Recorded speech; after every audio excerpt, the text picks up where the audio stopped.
All right, well, good morning, everybody. Thank you for joining us for the Danky Pawley Symposium in Print Culture History. We have 2 mornings of excellent papers and a keynote address tomorrow morning to close the symposium, reflecting on not only print culture history, but the ways that the history of print culture has been shaped through the work of former fellows, recipients of the James P. Danky Fellowship, which is administered by the Center for the History of Print and Digital Culture and the Wisconsin Historical Society. The Center for the History of Print and Digital Culture is a 28-year-old research center in the School of Library and Information Studies, then the Information School at the University of Wisconsin-Madison, and it works in partnership with the Wisconsin Historical Society and the General Library System and faculty, librarians, technologists from across the university representing a number of disciplines. We're really glad to welcome you to the center's virtual presence these 2 days and to hear how the fellowships have shaped the work of a handful of our fellows over the last decade. We have about half of the folks who've been able to return for this event, and to also think about how those fellows' work shape the field and the interests that we share. We are lucky today to be joined by Jim Danky himself, for whom the fellowship is named and whose major gift around the time of his retirement made the fellowships possible. Tomorrow we will be joined also by Christine Pawley, Professor Emerita in the School of Library and Information Studies here at UW-Madison, author of 2 excellent books on library and print history, and Director Emerita of the Center as well.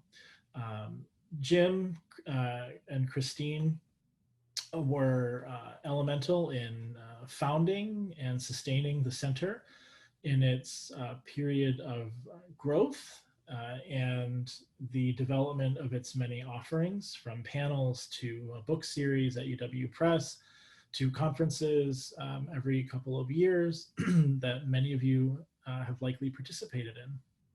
And I'm really happy to be able to honor the work that they did to establish the center and its many programs with this symposium, and also to think about and reflect on the first 10 years of the James P. Danky Fellowships through the work of the fellows who have been able to come back and join us, as well as Maria Del Bello, who was not a Danky Fellow, but was one of the first sort of fellows or affiliates of the department early in her great career. I'd like to turn over to Jim for a moment to welcome him to the floor and also to hear a little bit about the fellowships from him. Jim? Thank you, Jonathan. When you start something like the fellowship program, you, needless to say, have no idea quite what's going to happen. You hope it's going to be wonderful and exciting, and it has been, but you don't know the ways in which that'll be defined. And it's been fascinating to meet all but one, I think, of the fellows over the years, and to hear about their work, and to now to catch up with, to see what difference has it all made to them. I think I have no expectations. I'm just fascinated to learn what how they reflect on their own experience. And my wife and other Christine Schelsler, and I were just very happy that we could act on her suggestion and fund the symposium. I think that it is fair to say, if a bit self-congratulatory, that the center has truly defined itself by looking at what we'd now say, marginal communities and their use, their creation and use of print, and increasingly their creation and use of the digital world. That was a conscious decision that Wayne and I and Carl Kasel made 28 years ago, and it seems like a wonderful idea these 3 decades later. Thank you. Well, thank you, Jim. As Jim noted, the symposium is made possible through Jim and Christine's generosity. And so we thank them for making this possible and for not only funding the fellowship, but also the stipends to participate in this symposium. As Jim mentioned, the center was founded in 1992 as the Center for the History of Print Culture in Modern America, which was a conscious decision to study not necessarily book history and also not necessarily to study early or rare books, but to study the history of print culture not necessarily in opposition to the book, but to focus and center print as a medium, as a communications method, as a public making technology that more often than the book was available to, as we say in our mission statement, people in groups at the periphery of power, not necessarily the center of power. About a decade ago, the Center for the History of Print Culture in Modern America became the Center for the History of Print and Digital Culture, and we brought a focus on new or different media and the continuity between print and digital media into our mission. And we've been doing that for the last decade. If you'd like to find out more about the Center for the History of Print and Digital Culture, you can find our website at WISC, W-I-S-C, printdigital.org. And you can find us on Twitter at UW_CHPDC. If you like to follow along on Twitter and keep notes on Twitter, you can also find other attendees and panelists and participants in this program at #Danky Pawley. There is an E before the Y in Pawley, but not in Danky. So Danky Pawley. And I will be tweeting our panelists' presentations there. So the way that the symposium will be conducted here on Zoom is that you'll be able to see the presenters in your main window, and you'll be able to see what they share on screen share. Presenters who are working from slides and sharing images from their research will be able to use the screen share function, and you'll be able to see presenters speaking on camera and hear presenters in the Q&A talking to one another. Folks who are joining as attendees, you can use either the chat or the Q&A feature. Chat is better for sort of real-time link posting and discussion amongst ourselves, and Q&A is a better tool for attendees to ask questions during the Q&A period after each panel. Although if you ask a question in the chat, we will do our best to read it aloud and bring it to our panelists. If we seem to be missing your urgent question in the chat, please just ask it again. We're not ignoring it. We're not suppressing it. We're just navigating the Zoom background in all of its complexity. So there are multiple ways to ask questions for those of you who are attendees, but we can't see your video or hear your voice in the webinar setup on Zoom, but please do communicate with us in the Q&A and in the chat. I'll also be monitoring Twitter as best I can. So that's how this will work. We have a slight program change right here at the beginning. We're gonna start off with Mia Michael, as Kera Lovell is joining us from a very distant time zone. So we are going to get her connected and in a moment and move the order of presentations a little bit. And I'm grateful to Mia for her willingness to jump in and do that. So Mia, I am going to unshare the program slide and let you bring up your slides at this time, and then I will introduce Mia.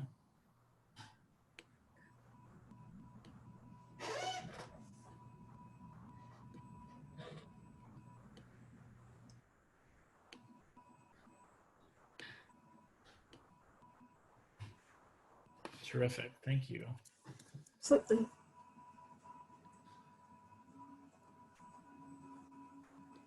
Jonathan, I'm sorry to interrupt, but it looks like Kera is in the, not with the panelists, but she's in the attendees. Oh, okay. Kera, I will attempt to get you the correct link in a moment while Mia is going. Thank you for letting me know.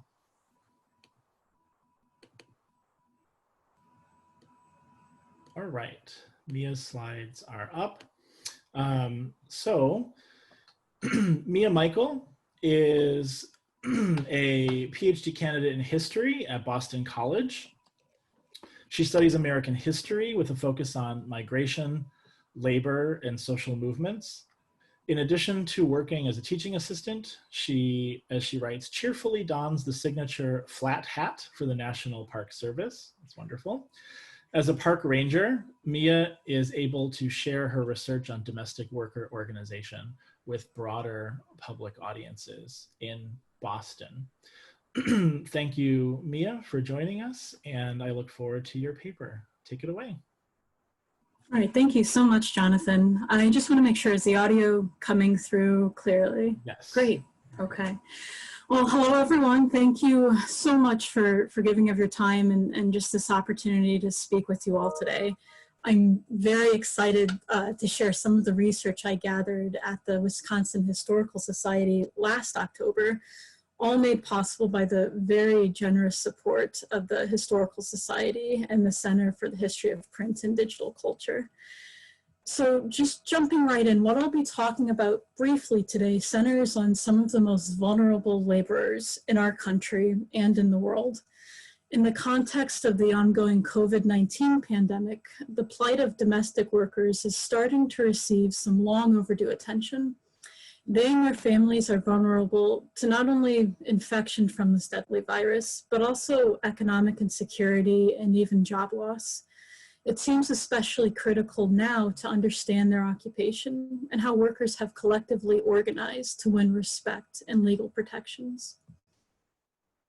So before we dive in too deeply, it's worth taking a minute to define exactly what domestic work actually is. It defies easy categorization and encompasses a range of tasks and responsibilities.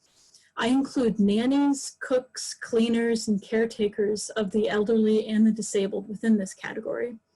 While these workers hold jobs in private homes, their labor is performed in private and in public. When you go to your local park, for example, or a doctor's office, it's likely that you'll see domestic employees there actively caring and helping to assist the children and the aged. They also attend to the emotional and psychological needs of employers, providing companionship. The vast majority of domestic workers are female, and this has long been the case throughout American history. Many are women of color and migrants. Because of its historical ties to slavery and association with the unpaid labor of housewives and mothers, domestic work was not always, and still is not always, viewed as real work, and thus deserving of the legal protections afforded to most other laborers in the United States. They were left out of the Fair Labor Standards Act of 1938 intentionally. Now, some domestic workers adopted labels such as kitchen mechanic, household employee, and household technician. In so doing, they underscored the skill of their labor and emphasized their position as workers, not as servants or just one of the family. So what's the big deal? Why does this matter? What can we learn from domestic worker organizing? For one, it reveals the centrality of domestic labor to American society.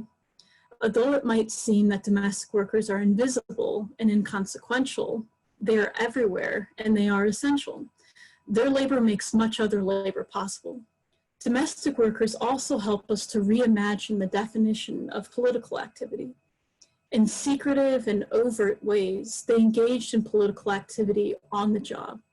Seemingly petty acts such as grumbling, cursing, slowing down work, performing deference, and even pilfering accumulated over time to chip away at employers' control and exploitation. As individual workers torn towards collective organizing in the late 20th and early 21st centuries, they initiated a new style of labor activism that's community-based, multi-issue oriented, and propelled by working class women of color. By exploring this movement, we can uncover the innovative ways in which the economically, politically, and socially disadvantaged mobilize and achieve concrete success. I discovered three main waves of domestic worker organizing in Boston from the 1960s to 2015. During each period, workers and their advocates developed a savvy collection of strategies that transformed household employment from a women's issue into a community concern and made Massachusetts a model for the nation. We'll go into a little bit more detail over the next few minutes, but you can see some of their tactics listed here. Organizing was based within the community, not a single worksite, and it spanned ethnic and racial differences.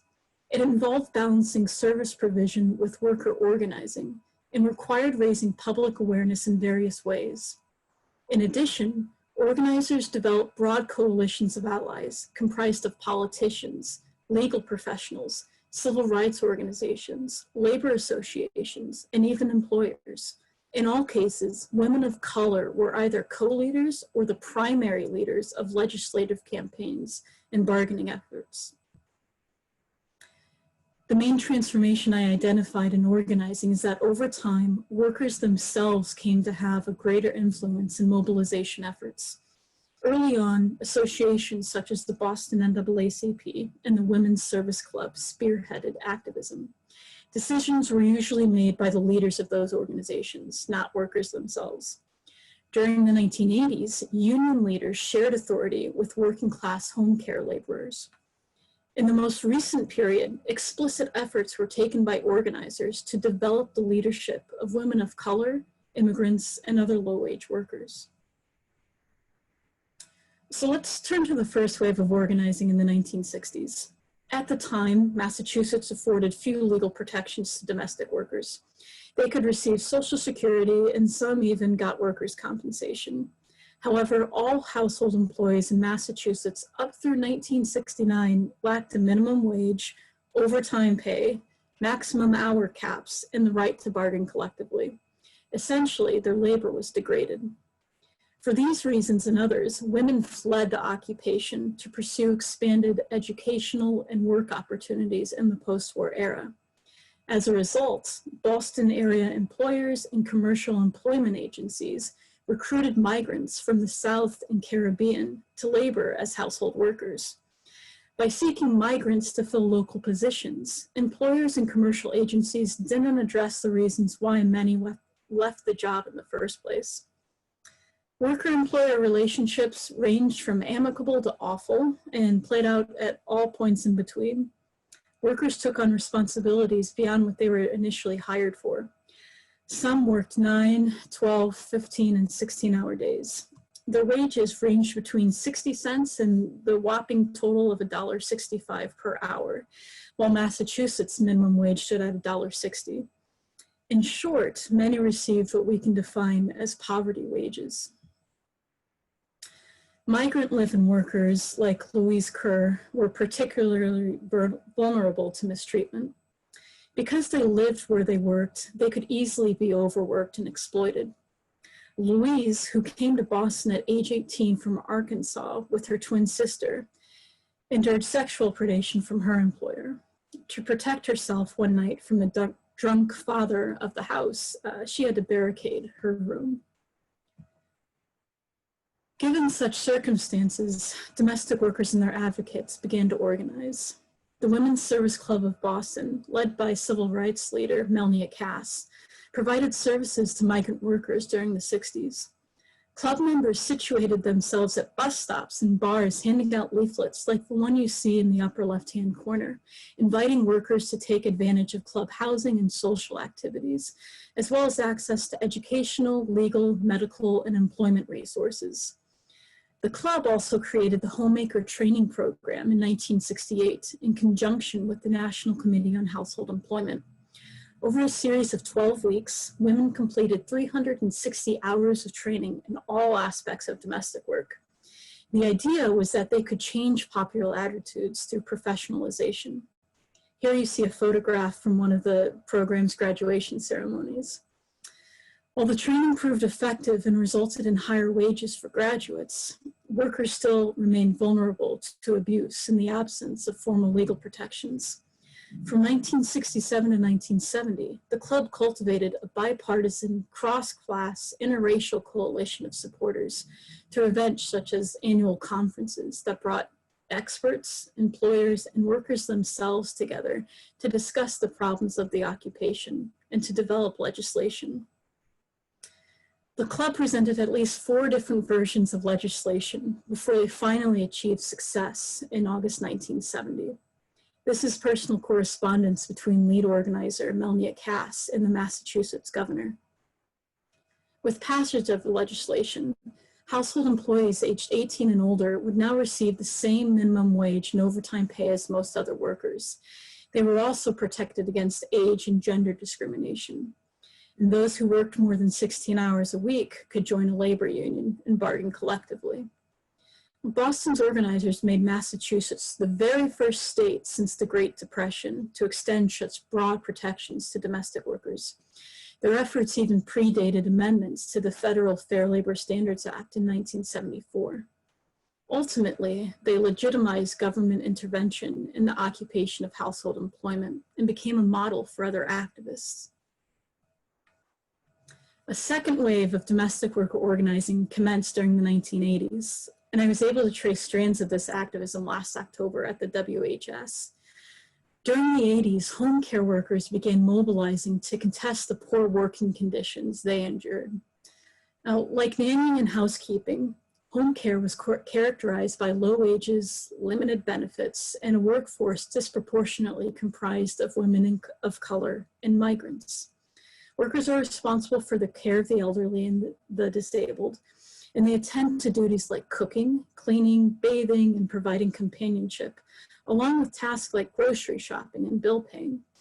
Their labor required skill and what one journalist described as life and death responsibility. Relationships between home care workers and their clients developed along a spectrum. While both parties could initiate abusive behavior, and these cases made for sensational headlines, relationships were also infused with devotion and compassion and trust. Usually, one worker cared for multiple clients within a single day. Home care expanded rapidly in the 70s and the 80s as an alternative to placement in hospitals and nursing homes, which cost more money. It's still one of the fastest growing occupations today, but offers some of the poorest wages. Many workers don't receive health insurance either. Observers identified these degraded conditions as the cause of a worker shortage.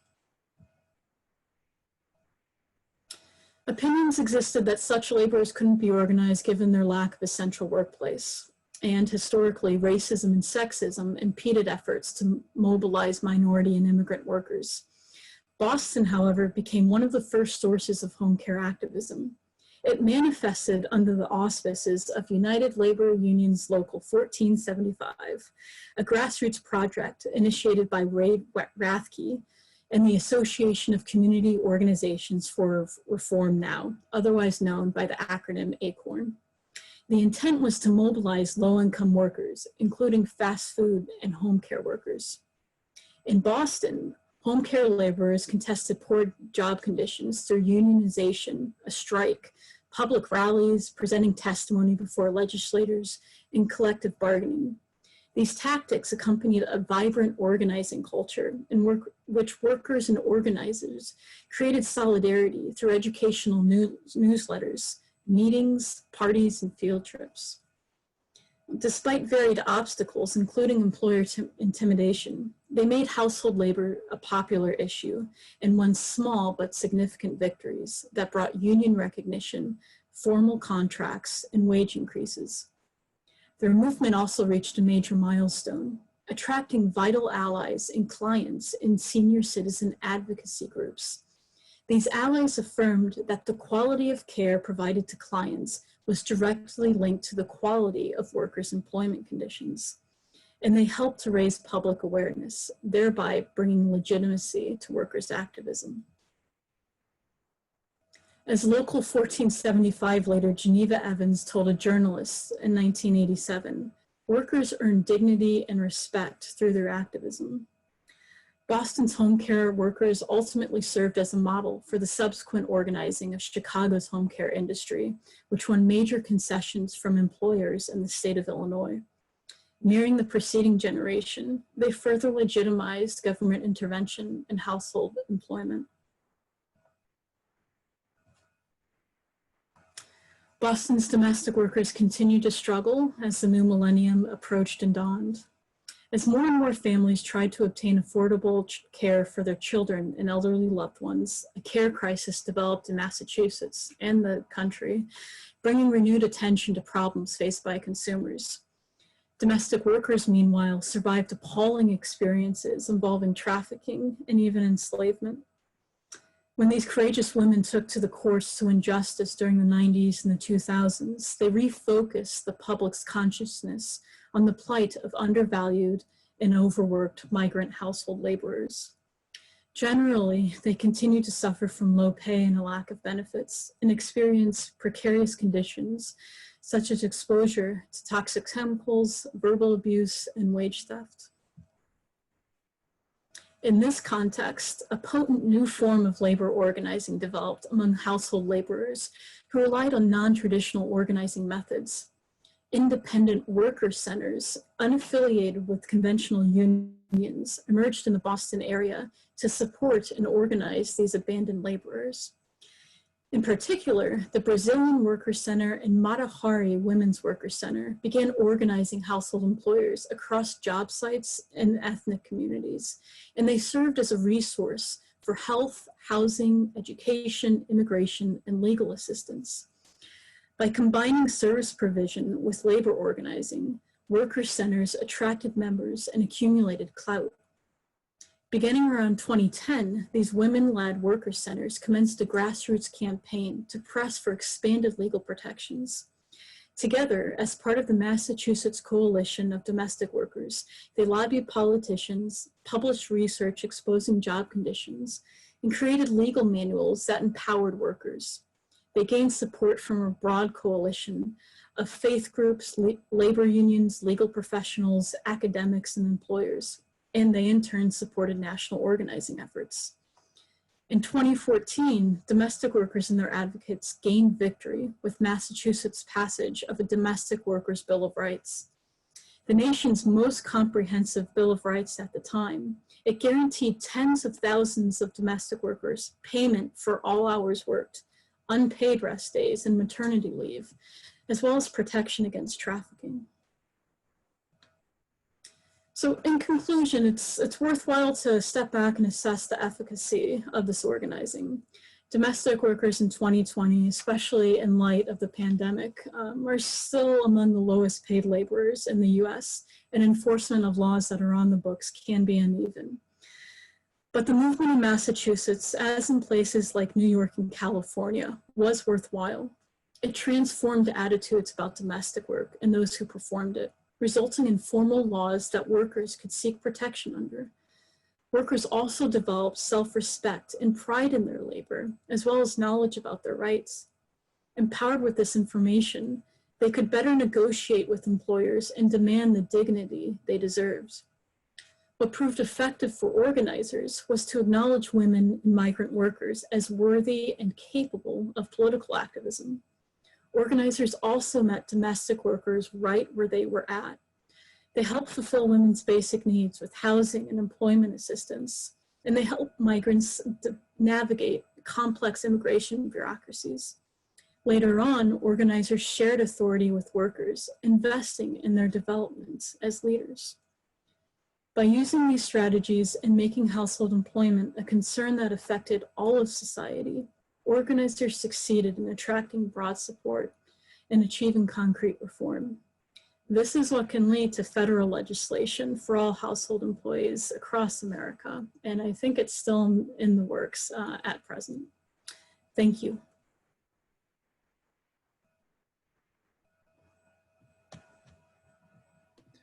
Thank you so much. Thank you so much, Mia. Just as a reminder, we'll have time for Q&A for both of our first panelists after the second paper during each panel. We should now have Kera present. Yes. Okay, great, thank you. Sorry for the original mix-up. I had sent the presenter link to her previous email address. No worries, no worries. I've been teaching on Zoom since February, so it was interesting. It was my first experience being trapped in the audience and being like, I can't get to you.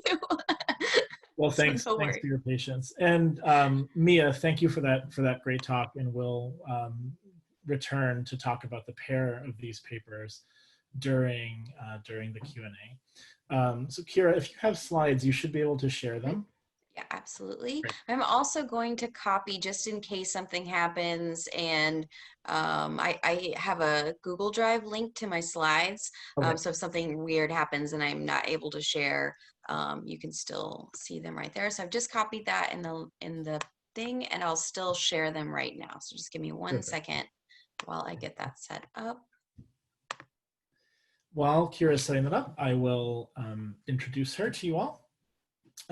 Dr. Kera Lovell is an assistant professor of history at the University of Utah Asia campus, where she teaches courses on US history, women's history, and global citizenship. Lovell earned her PhD in American Studies at Purdue in 2017. She's taught courses at Purdue University, Ball State University, and the University of Hawaii. She is currently working on her book that traces an undocumented method of post-war urban protest in which activists challenged police brutality and urban renewal by insurgently converting vacant lots into parks. This project has won numerous awards, including the Graham Foundation's Carter Manny Award, the Hoover Institution's Silas Palmer Fellowship, Purdue University's Global Synergy Grant, and Purdue University's Research Grant Foundation, as well as the James P. Danky Fellowship. As part of her broader interdisciplinary research on the relationship between identity, space, and power within the 20th century, Lovell has published in a variety of outlets, including Women's Studies Quarterly, American Studies Journal, Black Perspectives, Gender Issues, and Landscape Research Record. And you can find her on Twitter and Instagram at symbol her name as it appears in front of you, Kera Lovell, and also at keralovell.com. Let me switch windows. Terrific. And the slides are available. And welcome to the virtual floor, Kera. Thank you. Thank you. Thank you so much. It's so great to be with you all the way from Korea, halfway around the world. So it is lovely to even think about being in Wisconsin. You have beautiful fall weather, which we are not in yet. We're still kind of on our late summer. So it's sort of lovely to think about what the weather is like where you all are. First, I want to begin by thanking Heather, who I feel like I've emailed a bajillion times. It's going to be lovely to meet you in person one day. Jonathan, who I've emailed a billion times today. Jim, thank you so much for, I met you when I was actually first there, just in passing when I was first there for my fellowship several years ago. And then I also want to thank Mia for being able to jump in when I was trapped in the attendee list. But yes, everyone, my name is Kera Lovell. I really welcome you to contact me via email, Instagram, Twitter. I don't separate my social media from my professional life, mainly because I find that as a historian, the social media is an amazing place to connect with historians. And especially because I study activists, it's really amazing to connect with them as well. Please don't hesitate at all if you have questions later or thoughts, or if because a lot of the sort of stuff that I'm looking at today is iconography of these protest movements. If you see some parallels to maybe some protest movements today or something that you come across, do not hesitate at all to send me a picture. So the first thing I want to do is just begin with a definition of what is a people's park, because this is often where I lose people and I need you to follow along with me. So the people's parks that I look at, and this is a sort of informal, some slightly connected, some disconnected movement of illegally created parks. So parks that are created illegally on vacant lots, often on sort of on urban green spaces or on vacant lots that they convert into urban green spaces. And the central component of all of these, besides the fact that they're illegally created, informal, in many ways ephemeral, is that there's a programming element to these parks, that there are some key things that tie them together. One of those is you need like an event space for either debates, for theater, for musicians. That's important. One is you need food, cooking, and sharing spaces. One is you need urban gardening. You also, in some places, need art and architecture. In some other places, you need sort of anti-capitalist, like free spaces, such as like it's a free clothes bin or like a free food center or something like that. And then urban gardening is essential to many of these. So what I do is I study not just that these parks are created, but if we look at the visual material and performative culture of these parks, what can we see about this era in the sort of late Vietnam War era, late Cold War era, 1968-ish through 1988-ish? What can we see about how people are thinking about their own identity? How are they thinking about how that is related to public space and power in public space? So that's what I look at. So let's take a look more at that. In particular, what drew me to the Wisconsin Historical Society is it has some really amazing collections on 1960s protest movements, 1960s and 1970s. And what's really interesting is that even though many of you may have never heard of a people's park, have no fear, they were quite popular in this time period as a method of protest of these sort of illegal spatial takeovers and conversions into park spaces. And so it made the Wisconsin Historical Society's collections on, for example, posters, underground newspaper collections, on especially Berkeley's People's Park. It became a really good starting point for me in my research. And then I was also able to hit the University of Wisconsin-Madison while I was in town, and so we actually have some footage of your own too, actually, from these collections on local people's parks in this time period. So let's take a look. Can I just get an audio confirmation that you can see my slides? Yes. Okay, perfect. Thank you. Okay. Yes, we can. Perfect. So we can see a map right here of many people's parks in this era. Now, I'm an American historian. I really focus on U.S. social movements. So I've concentrated my research on that. I've tried to just pin for later research some that are not within the United States. It's interesting because many of these are in naming themselves people's parks, are trying to make connections to this earlier movement, or trying to make connections to this sort of larger use of the word peoples in this time period as a sort of resistance against the establishment. But I just want to concentrate my focus on the US movement. And again, it's a movement, but it's quite informal as far as it's insurgent. A lot of these parks are created overnight. Some are by committees, some are created by sort of formal bureaucratic structures. They are all illegal, okay? Some of them eventually become legal. Most, I would say quite often vast majority are not. As you can see on this map, if you're just looking at the US, most of the parks that you'll see are either on the West Coast or in the Midwest, which I don't know if that's surprising to you, but it shouldn't be, that these are some two epicenters of protest action in the late 60s and 1970s, and we can actually see a lot of these illegal parks created in this time period, in those spaces. So the first image that we have here is of Berkeley's People's Park. Now it is the most famous of these People's Park of this movement. It is by not far the only. The only difference is that the park in Berkeley's People's Park is connected. That's actually what made the Wisconsin Historical Society a great place to start my research, is because this park becomes the most famous because it's immediately connected with an underground newspaper to sort of promote and recruit workers to this spot, recruit workers and supporters. It's called, the underground newspaper is called the Berkeley Barb. Later some other newspapers, but so what's important is that I have the most iconography about this one park because they made it their mission to spread it in mainstream media and especially underground media, and so you can actually see some of those sources at the Wisconsin Historical Society. But this image just gives you a look at sort of what is one example of what one of these people's parks might look like. So as of May 15th, 1969, this is an important date for the Berkeley's People's Park because they have had about a month worth of work at this point in constructing this park on a vacant lot. And so by this point, this is the day that the park is fenced by police, in which the police go to reclaim the park or reclaim the lot. They don't want to recognize it as a park. They want to reclaim the lot.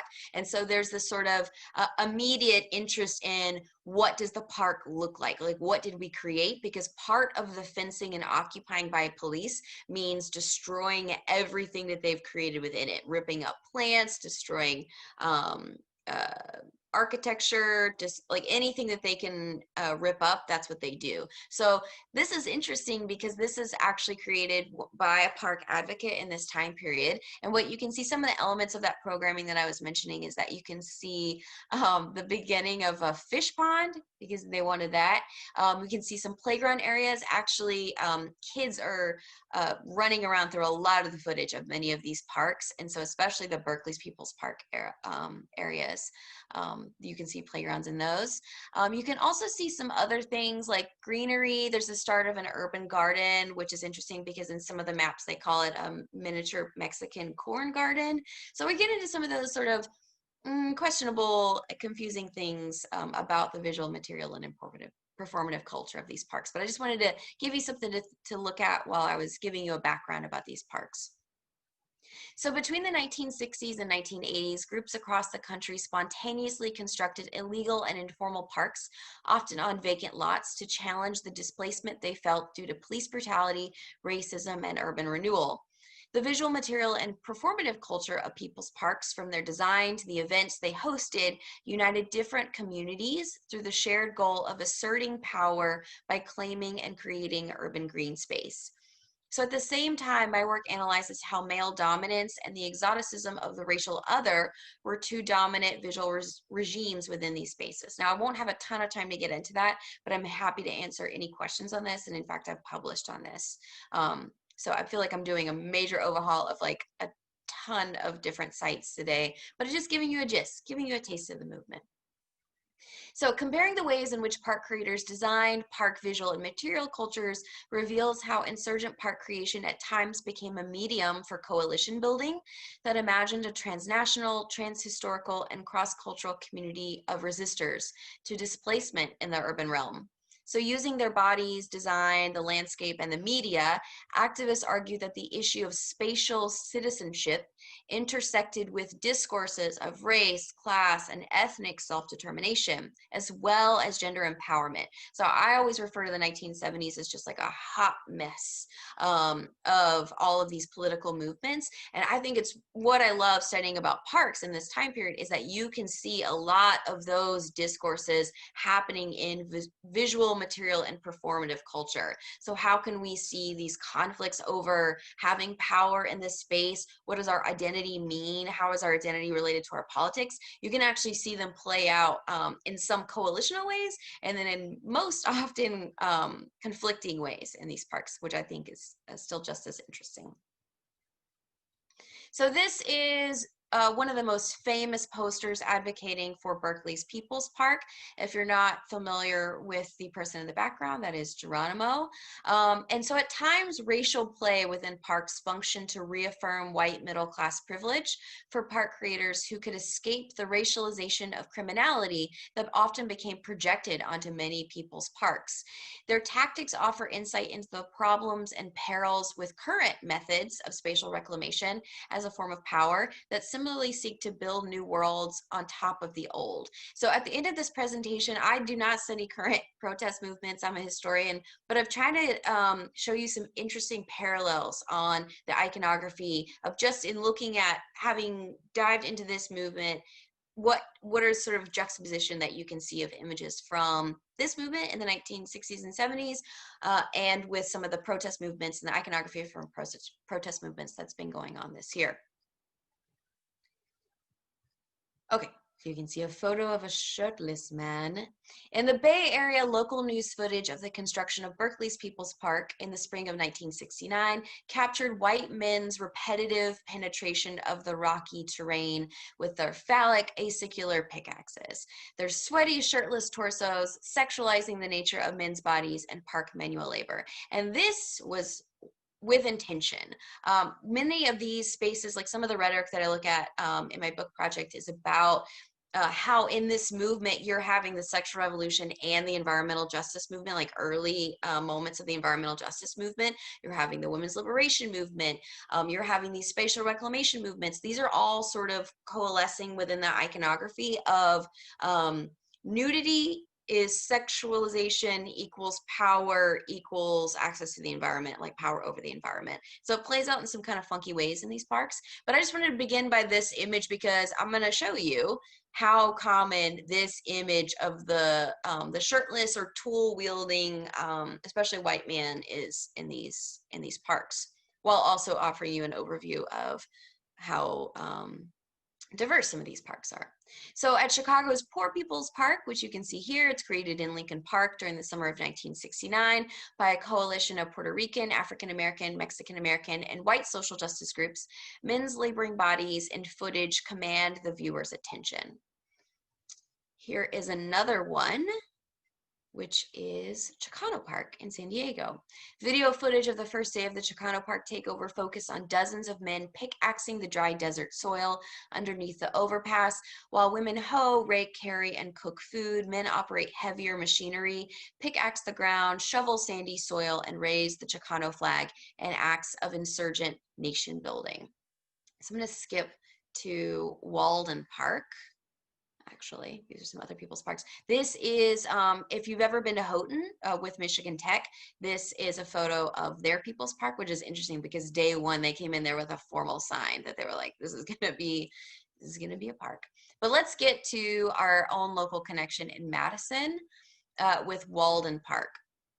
So in one photograph of Walden Park, insurgently created by the Zoe Bayless sorority at the University of Wisconsin-Madison. They actually created an for the first Earth Day in 1970, a suited white male professor named Daniel Morrison. He's a professor of landscape architecture. He aims his shovel towards the dirt while the three well-dressed white women, the park founders, actually circle him, smiling while looking down at his symbolic groundbreaking. So the recurrent visual pattern is that men's bodies often dominate the landscape, sort of centering the iconography of these park creations. And the machinery producing this space as an extension of their bodies, so the tools often as an extension of their bodies. So for parks that survived police violence, political bureaucracies, and internal turmoil, which is almost impossible in these the parks that I look at, the early focus on men's bodies in park visual culture and coverage has shaped the historical memory of this movement, often erasing women, immigrants, people of color, and even queerness in these spaces. And to just, in case you had a question about like, what's a way that I'm finding news sources about this? I would actually say that one of the ways I'm finding news sources about this is actually the internet. It's actually been a really great place. I feel like some of the old, when I first started doing this research, you could go into the older web, and it seemed like when the internet was created, activists started sharing their stories, not only documenting their activism, but in sharing things that they felt like they couldn't have shared before. So it's enabled me to find some stories of, for example, like Chicano women in some of these spaces, or white women in some of these spaces. It's been really interesting. But here you can see a photo of Chicano Park. So few of these activist created parks from this era survive today. Chicano Park in San Diego, however, has not only survived, but thrived because of its expansive mural campaign that has adapted over the years as women have demanded a greater role and representation within this space and within the Chicano movement. Chicano Park was born out of a protest seeking to reclaim land under construction to become a state highway patrol office under the overpass. So it's a new highway that was built that severed this Mexican and Mexican-American town in Logan Heights. And so the community petitioned for a park under the overpass. When they discovered, the first day they discovered that instead of building a park, that the city decided that they were going to build a state highway patrol office, they took over the bulldozers and decided to just illegally build their own park right then. So rather than ripping out these new concrete pillars that overshadowed their once vibrant community, the creators of Chicano Park embraced them. When the murals were first added, vivid and large depictions of male revolutionary leaders of color painted a picture of transnational resistance that American colonial textbooks had erased. Yet women increasingly complained that the murals of women at that time, all painted by men, because women were not allowed to paint any murals at this park until the late 70s, that those murals painted by men failed to depict the complexity of women's experiences, the strength in women's leadership and physical labor in the Chicano movement and in Chicano Park. In addition, Chicanos argued that the beauty of brown skin tones and ways that had been captured in representations of men were not being captured in representations of women. So this is a new mural. This is not one that you would have seen in the original ones.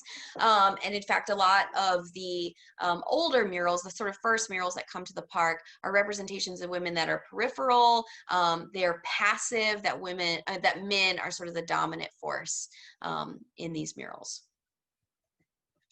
Can I get, because I started second, can someone, Heather or someone else, tell me how many minutes that I have left? So I can be on time. About, let's see, about six minutes. Okay, perfect. Thank you so much. Okay, so while men's bodies in action visually dominate coverage of people's parks, women like Wendy Schlesinger, who you can see on the left, she felt alienated in mainstream society, and they were often still attracted to the performance of park creation. There you can see Wendy and Leanne. And I just want to pay attention or make you notice some little details. There's amazing details in these photos. One of those amazing details is that Leanne Chu, who's on the right, she has stuck her cigarettes in her dress, and she's actually a local tailor. She makes really amazing clothing in Berkeley at this time period for the hippie community. But I just think that some of these, the photographs and videos you can see of this time period are so charming. So while never using the phrase gender neutral, park creators like Wendy often envision these projects as collaborative, with men, women, and even children actively taking part in manual labor. So everyone gets a blister became a slogan of Berkeley's People's Park that many women, including Schlesinger, who took part in this project, continue to laud a half century later. So some women felt that by taking an active role in park manual labor and leadership, women could challenge traditional gender roles, especially within the left, because oftentimes in these activist movements, they were, you know, for lack of a better phrase, reduced to the shit work of getting coffee or making copies or things like that.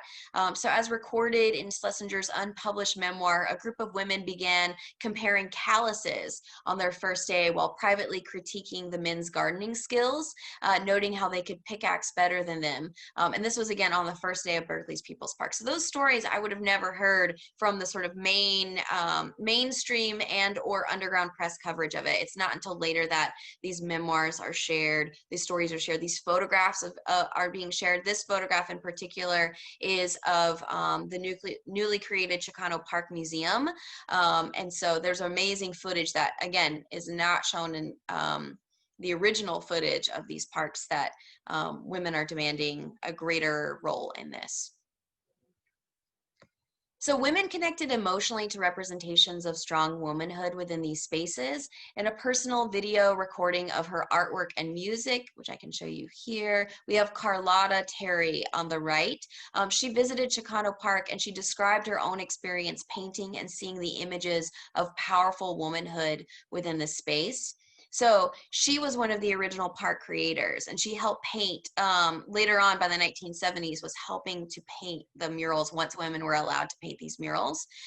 So she's in this footage, she's standing in front of several murals that she painted, including Chicano Park's Woman with Flag mural, which is on the left. And it's painted to honor the International Delano Grape Strike by the United Farm Workers. So dressed in a blazer, Terry mimics the painted subjects by similarly raising her own clenched fist in a show of Chicana power. Her body not only demanding to be recognized as a professional, but also becoming part of the image itself, as if to claim it as part of her own. And that's intentional because in this video memoir, she talks about how that painting on the right, she originally painted guitars on those women because she's a musician and music was really important to her in her activism. And yet she would paint the guitars, leave, men would repaint guns on top of them, and then she would come back and repaint. And so she said finally she just gave up. That for a lot of these women, it was a real struggle. And speaking of the internet and how important social media has been in learning about these stories, Chicano Park is a really great example of that. The muralistas at Chicano Park are vocal on the internet, not only about the struggles that they experience in trying to reclaim their own spaces, to reclaim power in these supposedly liberated zones, but also just in how they designed their own murals and how they did it to reflect what their own experience of womanhood was. So what I want to do is skip to this one, which is another one from Madison, Wisconsin. What we can see here are two photos from James Rector's People's Park. Now, James Rector, if you don't know that name, at Berkeley's People's Park, the park is created, the park is fenced off, there's a protest, an innocent bystander on a rooftop named James Rector, who was just watching the protest, is shot by police. And so there's a ton of footage just watching him die on the roof of this house. And so the footage of his body, the story of how he's murdered as just a spectator, becomes sort of rapid fire throughout this movement as a way to sort of draw people to the cause, that it's like police brutality, urban renewal, the denigration of people and land, that this is a reason why we need to get behind. So this park in Madison, Wisconsin is named for James Rector of Berkeley's People's Park.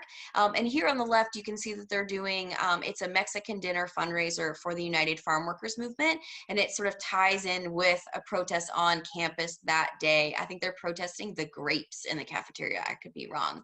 But anyway, it's another photo on the right of sort of a calmer day at the park of Ho Chi Minh after he is killed. And so the whole point is that these spaces become not only transnational borderlands, but the iconography in these places becomes a little bit fluid in how they want to represent these spaces.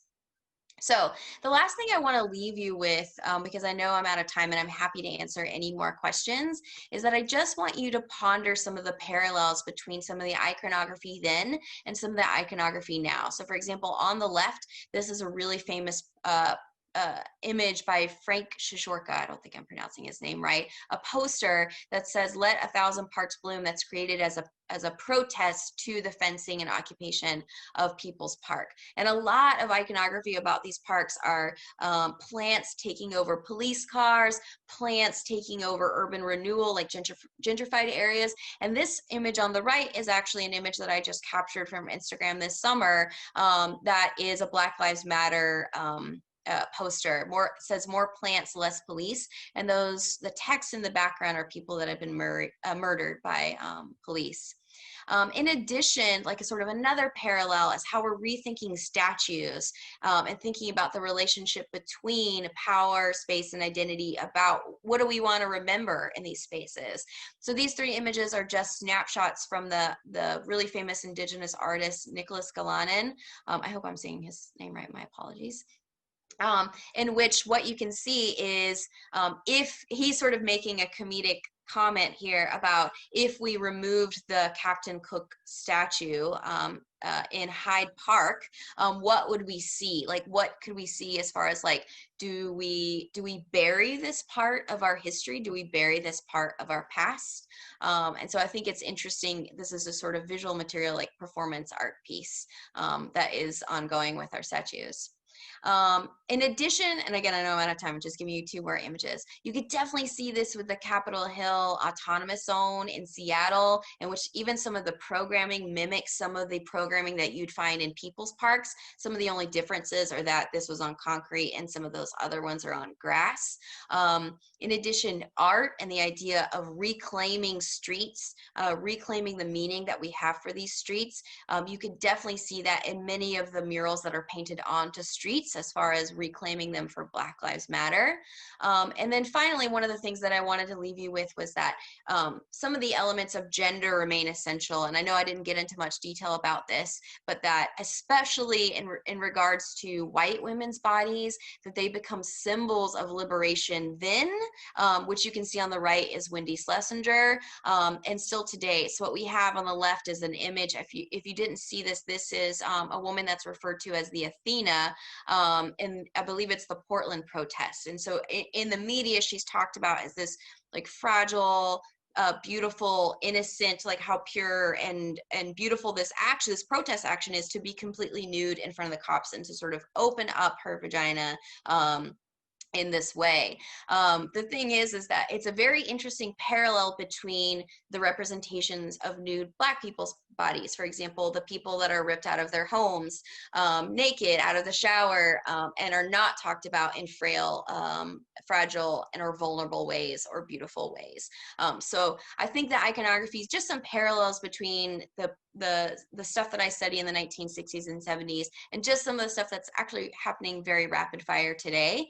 Just wanted to leave you with some thoughts, and definitely wanted to encourage you, because I know that I've just verbally thrown up on you of all this information. If you think about it later, definitely contact me, and I would love to hear anything else that you find or more thoughts that you find on this. But I'll stop there. Great, thank you so much, Kera. And now we have time for Q&A after our first panel with Mia Michael and Kera Lovell.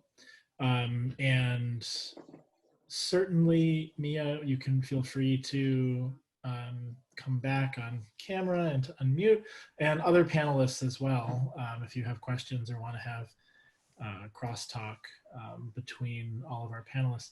For those of you joining us on the attendee side, again, thank you for being here. If you joined us after the introduction, we can take questions through both the Q&A feature and through the chat. So if wherever you feel most comfortable putting your questions, and we will, Heather Walker or I will gather them and give them to our panelists. We have more than 15 minutes for discussion of both of these papers, and also discussion across all of the symposium members. First, we have a question in the chat, which I'll get to in a second, but both of these panels really wonderfully talk about the power or the power and the usefulness of media in a variety of ways for organizing, for organizing people. Underground media, and also it seems ephemeral media. I'm saying media, not print, because both of these papers talk about the use of print, digital, visual, cultural media in their different organizing projects.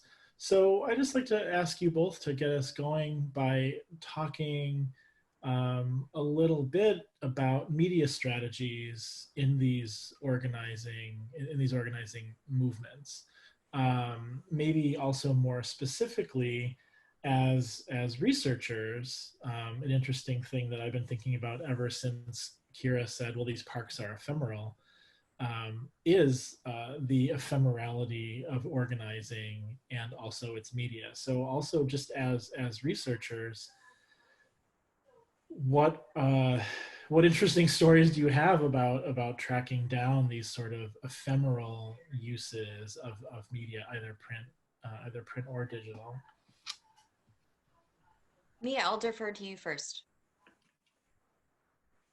All right, yeah, so just in thinking about, wow, tracking down sources, it's very difficult, I think, and maybe Kera, you would agree, when you're studying marginalized social actors, and I mean, for one, domestic workers, they're usually, if they're working 9 or 12 hours a day, most did not keep journals or document their experiences, so a lot of their information is coming from either advocates or what could be termed the opposition. So it's all being mediated through other actors.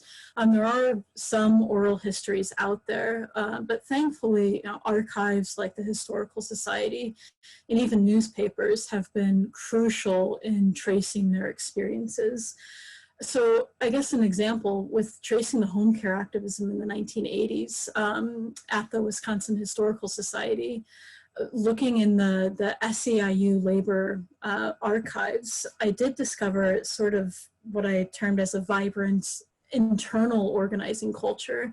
These women that are working 9 and 12-hour days are also able to create their own newsletters and this their own print culture where they're trading information and strategies and having what one scholar has called bitch sessions about employers and kind of sharing strategies about how they cope on the job. And also sharing information about what legal strategies are open to them.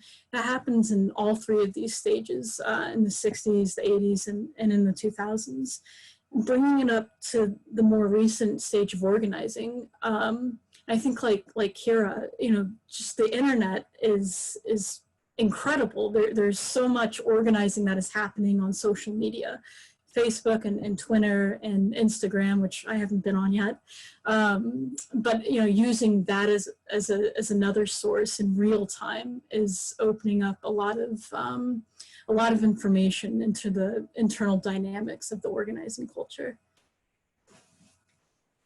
Yeah, I'll follow up with that. I agree that the first time that I found, because they're like some of these parks, like Berkeley's People's Park has a Facebook group, and it was surreal to be able to like look at the Facebook group and like see some of these people mentioned and like chatting and it was just like, oh, this is happening right now. Like that it's like, what a world that I can live in that I'm like nerding out on through Facebook as a new, as a historian.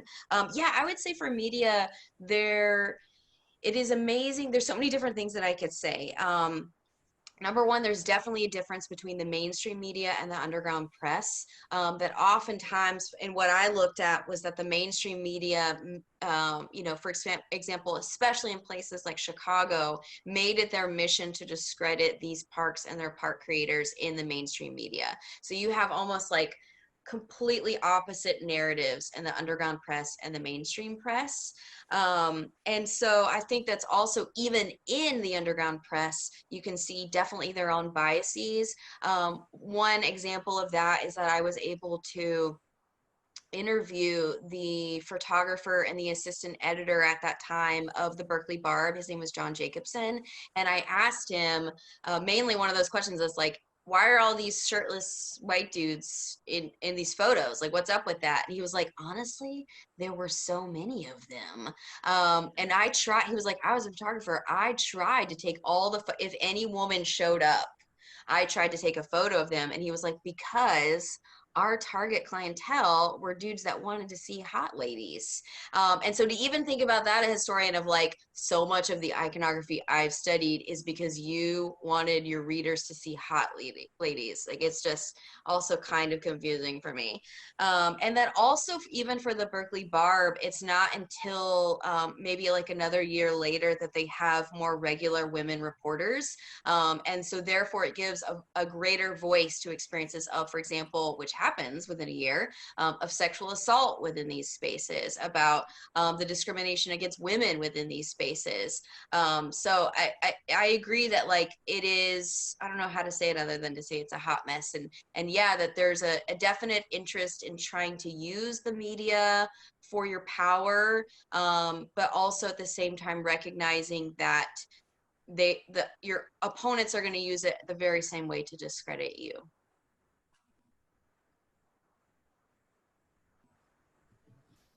Thank you.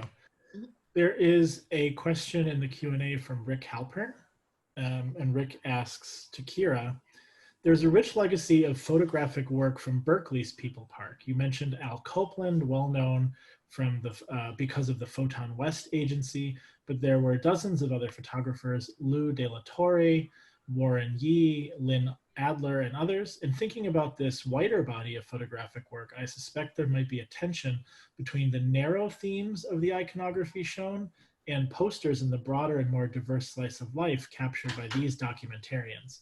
I'm wondering if you've considered this dynamic. Yeah, I would definitely, in looking at it more about, for example, I think that yes, for example, one of, I'm going to just share my screen right now for an image that I skipped through at Berkeley's People's Park that kind of gives a better representation. I'll get back to you guys. There you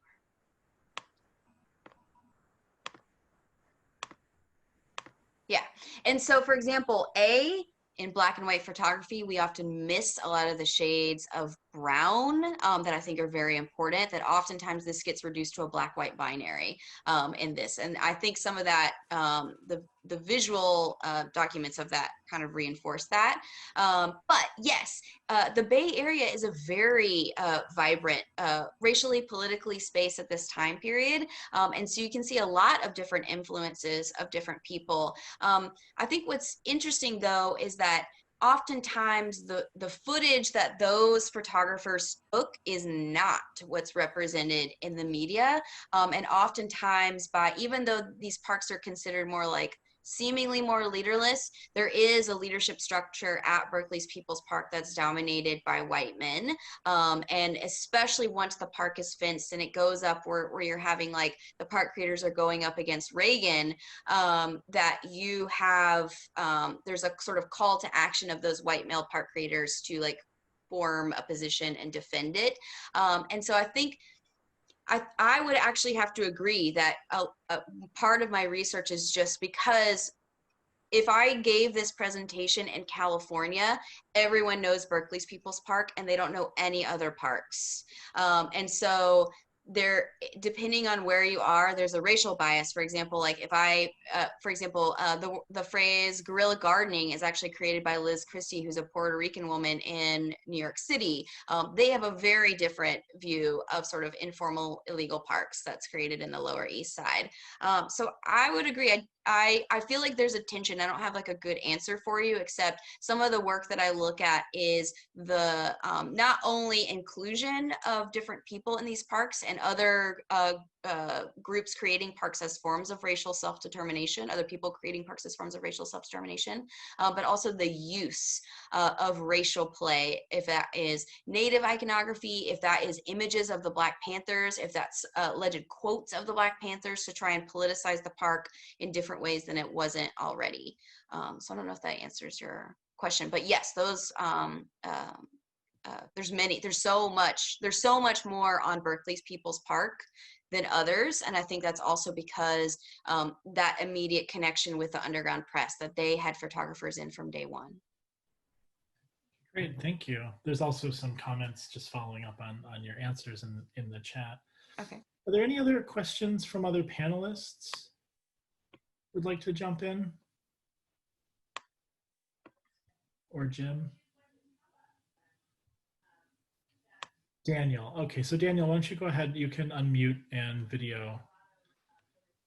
You should be able to do that yourself. There you are. Okay, great. Take it away. Okay, Daniel can't hear you for some reason.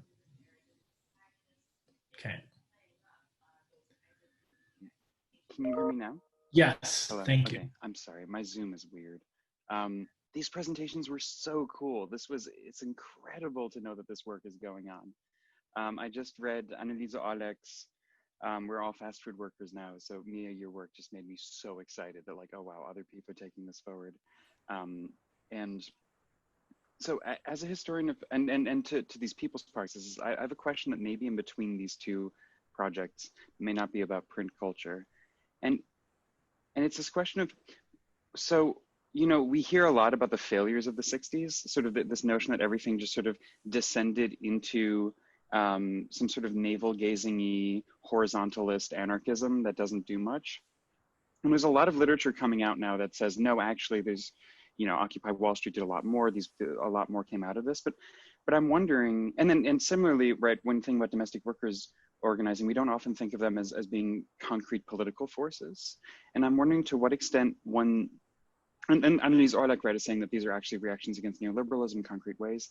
How do you see both of your movements engaging with concrete electoral politics, or sort of what gains do you feel that they added to or made within this larger context of, in one case, the New Left, or sort of in the other case, a sort of perhaps global, transnational, or very local uprising against neoliberalism or or sort of New Left?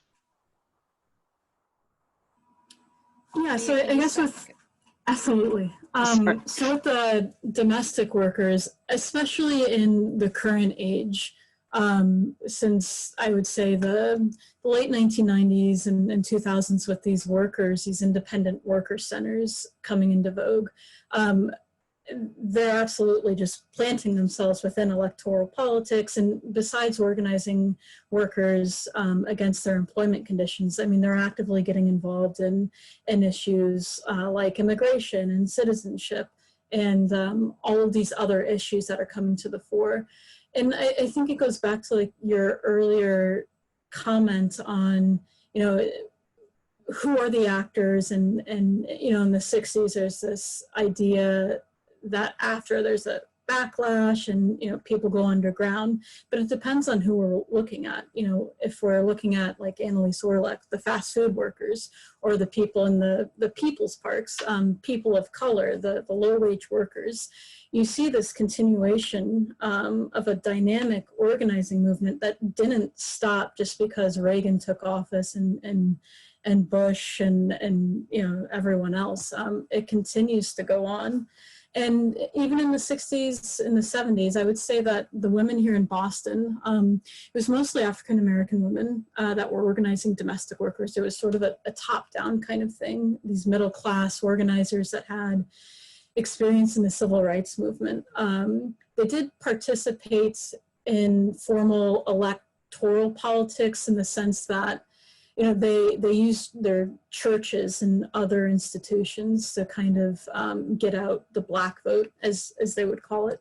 But they themselves aren't running for office. I would say now, I think even here in Boston, in the different local politics, mayoral politics, you'll see domestic workers not necessarily running for office, but they're out there on the streets, active in these campaigns. So I think the momentum has just continued to build over time. I would say, in thinking about my perspective on it, I'm trying to sort of put myself in what these park creators would say, and I think that they would say they started these parks as a frustration because they couldn't get their voice heard in local electoral politics. For example, Berkeley's People's Park, it's not even the first one. There's other ones that start before then, and that's because there's protests against the demolition of affordable housing. And so those very park creators, before they even begin on a park, they go to you know, urban renewal boards, housing boards, and they're petitioning for affordable housing, for urban green space, and they feel like they're actively not being heard, and that their voices are being denigrated. Sometimes that's because they're, the political machine is loud. Sometimes it's also because of like the view of hippies or street people. Maybe that's in the Bay Area. In Chicago, I mean, there's a complete denigration of African Americans, Puerto Ricans, Mexican Americans,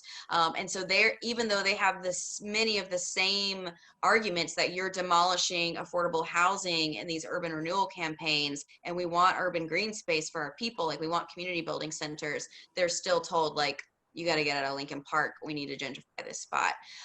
So I would say that if I had to put myself in the mind of these activists, they tried on a lot of these electoral politics and are and really face a lot of hardship. And I think it still, even the hardship that they face, it didn't deter them from politics. Some of them go on to be politicians.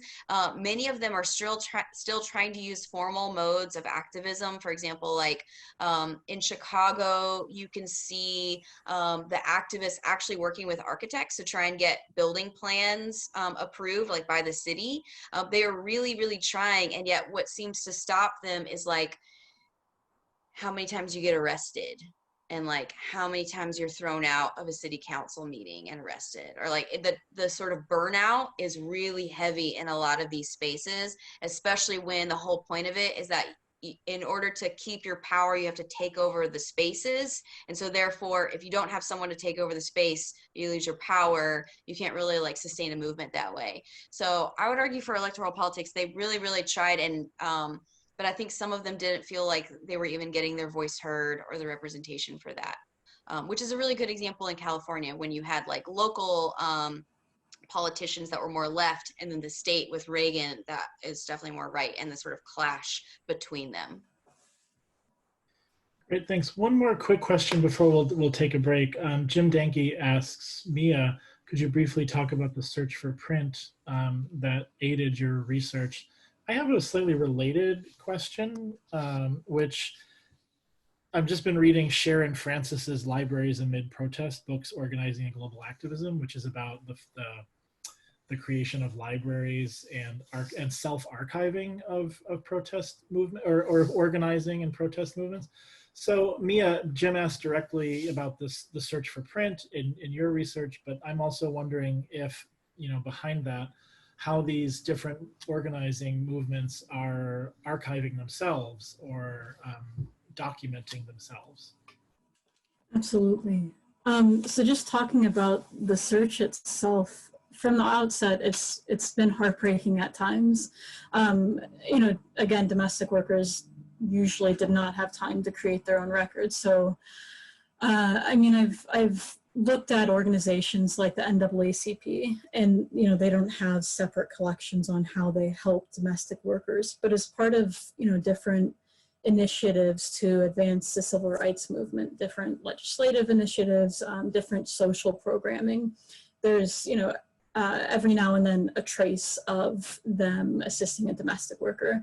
I think in the 50s and 60s, especially in the Northeast, as the Great Migration is happening, a lot of migrants, Black migrants from the South, are being attracted to the Northeast and other locations to be used as low-wage, easily exploitable migrants. So the NAACP launched a campaign mostly focusing on agricultural workers, but there are some traces of their reports and legislative initiatives, like in New York and then later in Massachusetts, where they're actively talking about these individual cases of exploitation experienced by workers. So it's kind of piecing together these random stories that I come across. What's also been really important is to build relationships with the current worker centers now. Before I get to that, in the 60s, along with the NAACP, the Women's Service Club of Boston that I mentioned, it's a club that's celebrating its 100th anniversary this year, but it's a club that's operated by Black women that functions as a social club, but also a social service agency. They have their papers. I was there last October in this magnificent 5-story brownstone in the heart of Boston, stacked up in closets. So it hasn't been archived whatsoever, all kind of a mess. So building relationships with organizers in the past and the present is crucial. And, you know, worker centers now, a lot of their archiving is going on online, them capturing their experiences and stories and activism on Twitter and Facebook and their own websites. But I think something, you know, can be said for relationship building, and some of the universities here in Boston are actively reaching out to these marginalized communities to start archiving and collecting their records. So hopefully that will continue as time goes on.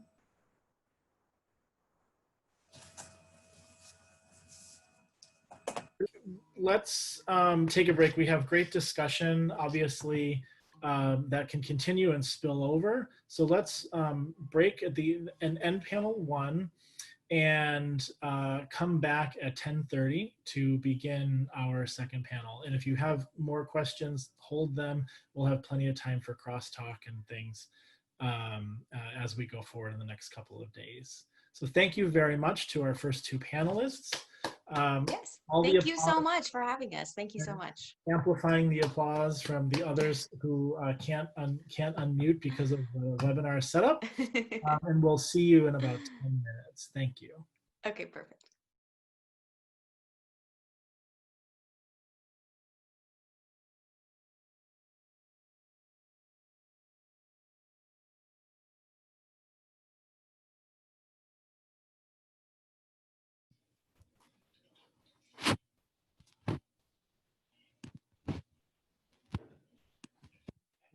Welcome back. All right, so for panel 2, we have Mark Hauser and Derek Seidman. And do you guys prefer to keep in that order? That's fine with me. For me. Great. So first we will have Mark Hauser. And I'm just bringing up your bio.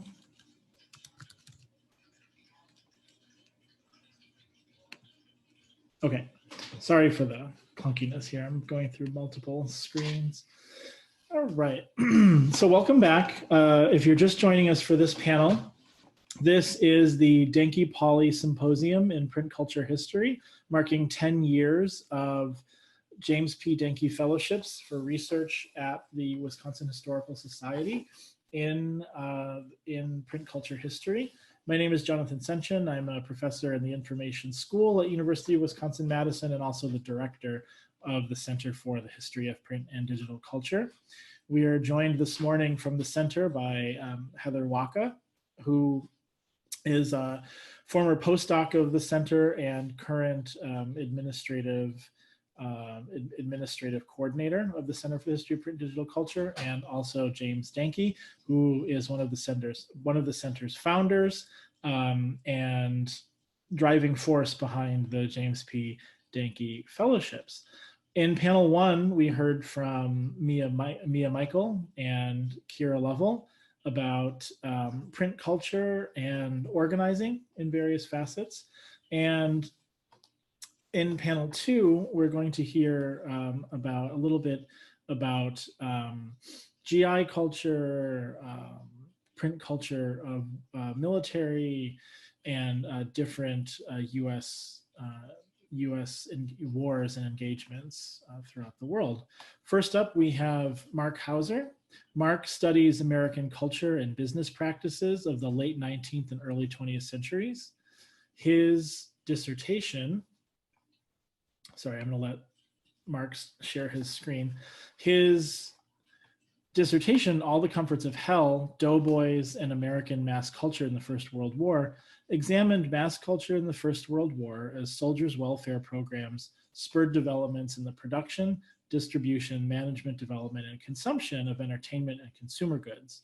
He's currently writing an article on reading and boxing programs during the war and revising his dissertation into a book manuscript. And Mark finished his PhD last year in 2019 from the Carnegie Mellon University. So I will turn the floor over to Mark. Welcome. Thank you for joining us, and I look forward to your paper, Soldiers, Newspapers, and the First World War's Public-Private Partnerships.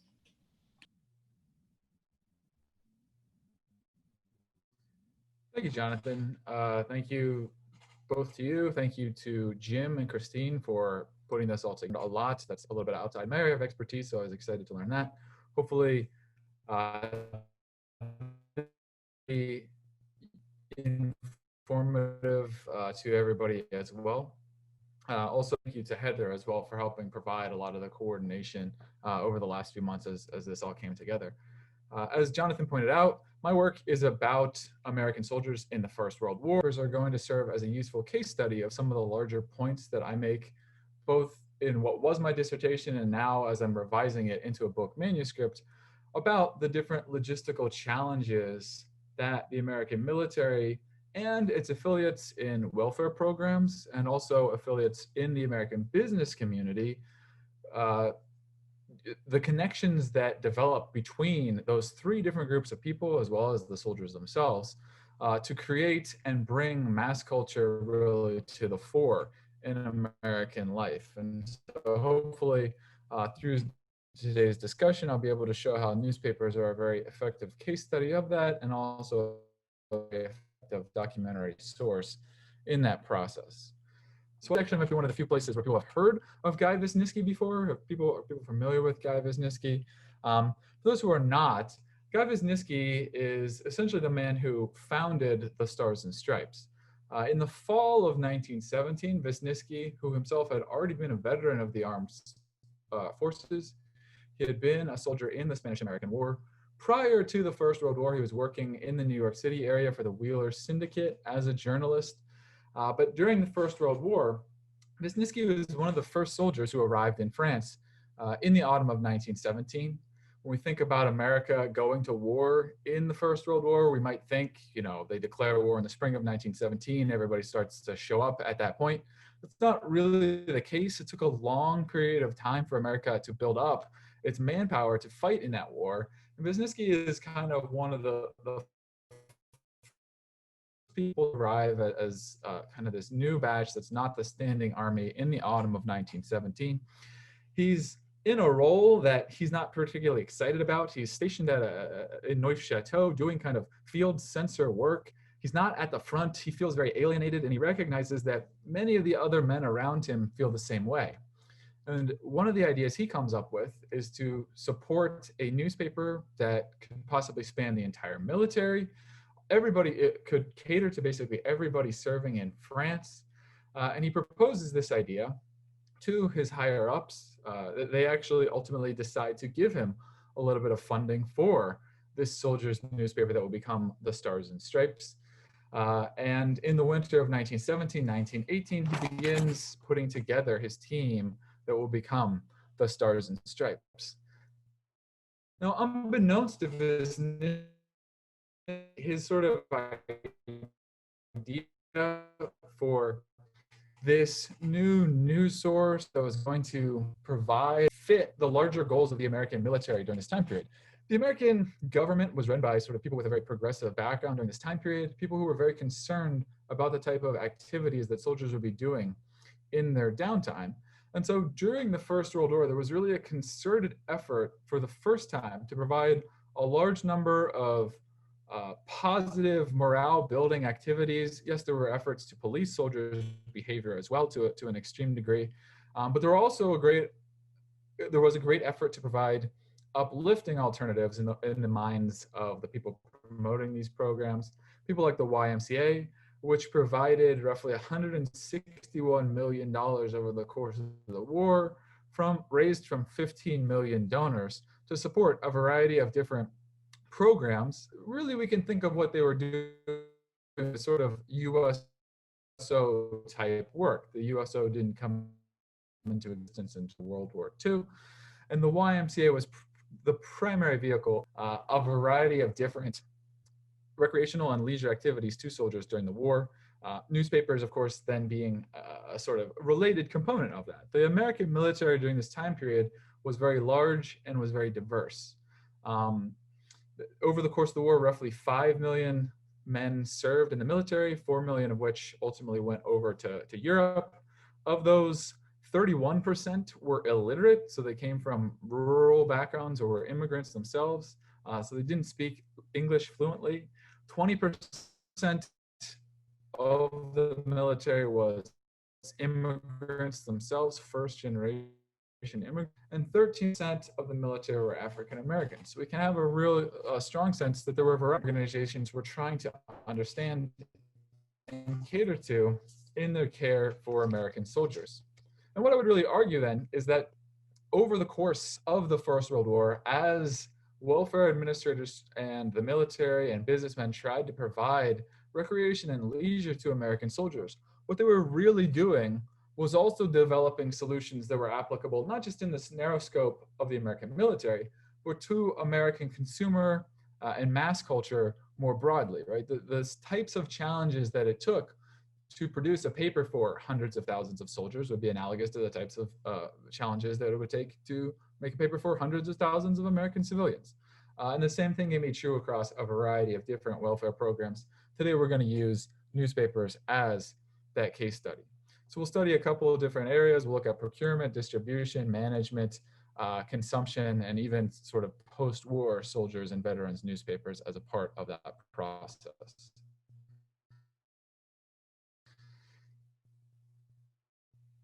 Okay, so the first thing I'd like to point out is just the area of procurement as to American mass culture more generally during this time period. I'm not here to make an argument that the Stars and Stripes or some of the other newspapers that were supported by the YMCA were the first forms of mass journalism in American life. Of course, that's not the case. At the time of the war, many newspapers had mass readership. A paper like the New York Journal had roughly 800,000 readers at that time. So papers like the Trench and Camp, which the YMCA supported within the context of the United States at American camps there, their goals were very modest. They hoped to have a circulation of about 4,000 copies, which in turn would be about 128,000 copies across the entire military, if that was what they ultimately were able to achieve. But it turned out demand was far greater than that for a paper like Camp. By the end of the war, circulation for Trench and Camp, which was a newspaper that was a national newspaper for half of it and a local newspaper for half of it. Basically, it was an 8-page paper that came out weekly. 4 pages of it were always going to be local news. 4 pages of it were always going to be the same across all national camps. And over the course of the war, circulation reached 500,000 copies for this newspaper, a challenge that required basically existing infrastructure from the country's print industry to meet this challenge, to meet this demand. And so we can see kind of the military and business coming together in a very obvious fashion here. Here we have kind of an example from Trench and Camp outlining a variety of the different newspapers that were taking and fulfilling these orders for Trench and Camp in some of these local communities to make sure soldiers had those same opportunities to have leadership on this, where the military was from experts who are these skills, allowing people over the course of their time in the military to learn these same skills and translate them to other facets of the country's economy. The same thing was more or less true for the Stars and Stripes. Now, the Stars and Stripes was a paper that Guy Wisniewski, who I showed at the beginning there, as he was founding this, he was really supportive of the idea that the paper had to be independent from the military's chain of command to make this be something that could express soldiers' perspectives very forcefully. And in order to do that, he made sure that the paper would be printed at at printing presses, basically outside the military's control. So he deliberately tried to keep it at places like the Parisian printing office for the London Daily Mail, later on the printing office for the French periodical Le Journal. At its highest sort of level of circulation, the paper offered about 526,000 copies to both soldiers in the United States as well as 70,000 readers back in the United States. So it had a variety, but also then returning back to the United States as well.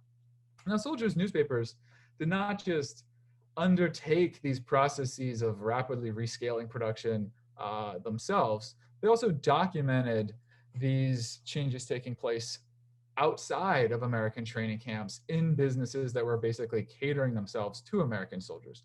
We have here an example from the Camp Cody Bulletin talking about a milk concern outside of Camp Cody's borders, where basically the owners of this factory, now that they had a market in place for soldiers working in the camp, they created what soldiers here, you can see the sales journalists called a Marvel machine. It was capable of filling 45 bottles of milk in 1 minute. It could cap bottles more effectively than humans. It could prevent spilling, and it also is very effective at slowing spoilage. And the point here that I'm trying to make is that these sort of concerns over the course of the war were, again, rescaling production, not just for the American military, but for American consumer society more generally, because we know that American forces were only involved in the military for roughly 18 months. Then the same infrastructure was already in place and needed to sort of turn elsewhere for its market. Similar sort of dynamic develops with athletic goods. The YMCA purchased $2 million of sporting goods, some of the largest orders for athletic equipment ever at this time period. We can go to soldiers' newspapers and find accounts of these stories. And who were the types of businesses that they wanted to purchase goods on a scale we've never seen before from? Businesses that were capable of fulfilling massive orders, companies that had embraced mass production for the use of sporting goods. I have an example of the Chicago Sporting Goods Company that manufactured what YMCA officials considered to be the best quality and the cheapest boxing gloves, but ultimately they decided not to go with the Chicago Sporting Goods Company because they weren't capable of fulfilling orders on the scale that the YMCA needed. And so one of the things that's very interesting is that in 1919, the Chicago Sporting Goods Company goes out of business. It sells itself to Wilson Sporting Goods, actually. Now, the fact that they didn't secure an order from the YMCA is not the reason they went out of business. There's many other business decisions that would have informed that outcome. But it certainly is true at the same time that had they been able to secure some of these orders from a company like the YMCA, they would not have been in the same financial straits that they were in. And again, we can see how catering sort of for military demand, scaling production was going to set up firms for success after the war concluded. We can think about soldiers' newspapers as playing an important role in the development of different managerial skills and personnel. One of the things that's important to keep in mind is the early 20th century is a time period of increased feedback gathering technology, right? This is a time period where managers, people higher up for very large industrial conglomerates want to know what's taking place at remote areas of their business. And so gathering information from a variety of different spaces is extremely important. And I would argue that soldiers' newspapers are an important part of the process. Here we see an example of a humorous poem. This was printed on the second page of the Stars and Stripes on March 22nd. This is something that Guy Wisniewski, when he decided to allow this to be printed, thought very long and hard. He deliberately put it on the second page because he knew it was going to confront and sort of challenge military officials about sort of the uncomfortable nature of the clothing that soldiers were forced to use as their uniforms. After this poem was printed, within 10 days, the American military announced that they were going to redo the soldiers' uniform, basically in response to some of the feedback that they were getting from soldiers, learning that they hated the way the current uniform was set up.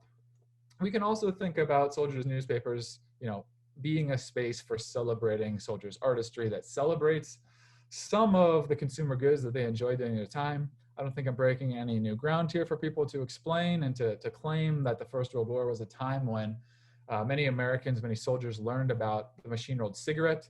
And here we see a poem celebrating that fact exactly, really celebrating soldiers' access to some of these mass-produced consumer goods that I think are very important to understand were being integrated into soldiers' lives. Of course, soldiers' newspapers also were able to borrow expert managers, skilled staff members from an existing industry that already was very prominent in American life. This is a little bit different from many of the other industries I would talk about in my sort of research, but it is very true for the newspaper industry, and it shapes kind of the development and I would argue the success of the Stars and Stripes. They were able to recruit people. Here we have Ebion Walgren. He's a man who at the time was a cartoonist for the Washington Post. He had enlisted in the Marines, but perhaps unsurprisingly to us, the lifestyle of a journalist did not really fit the military lifestyle. He was constantly going out, getting drunk, being thrown into the brig, and among his commanding officers, he was really seen as kind of a real pain. And so from their perspective, they wanted to get him out of their command, move him somewhere else in the military. They moved him into the Stars and Stripes command where he was able to sort of contribute.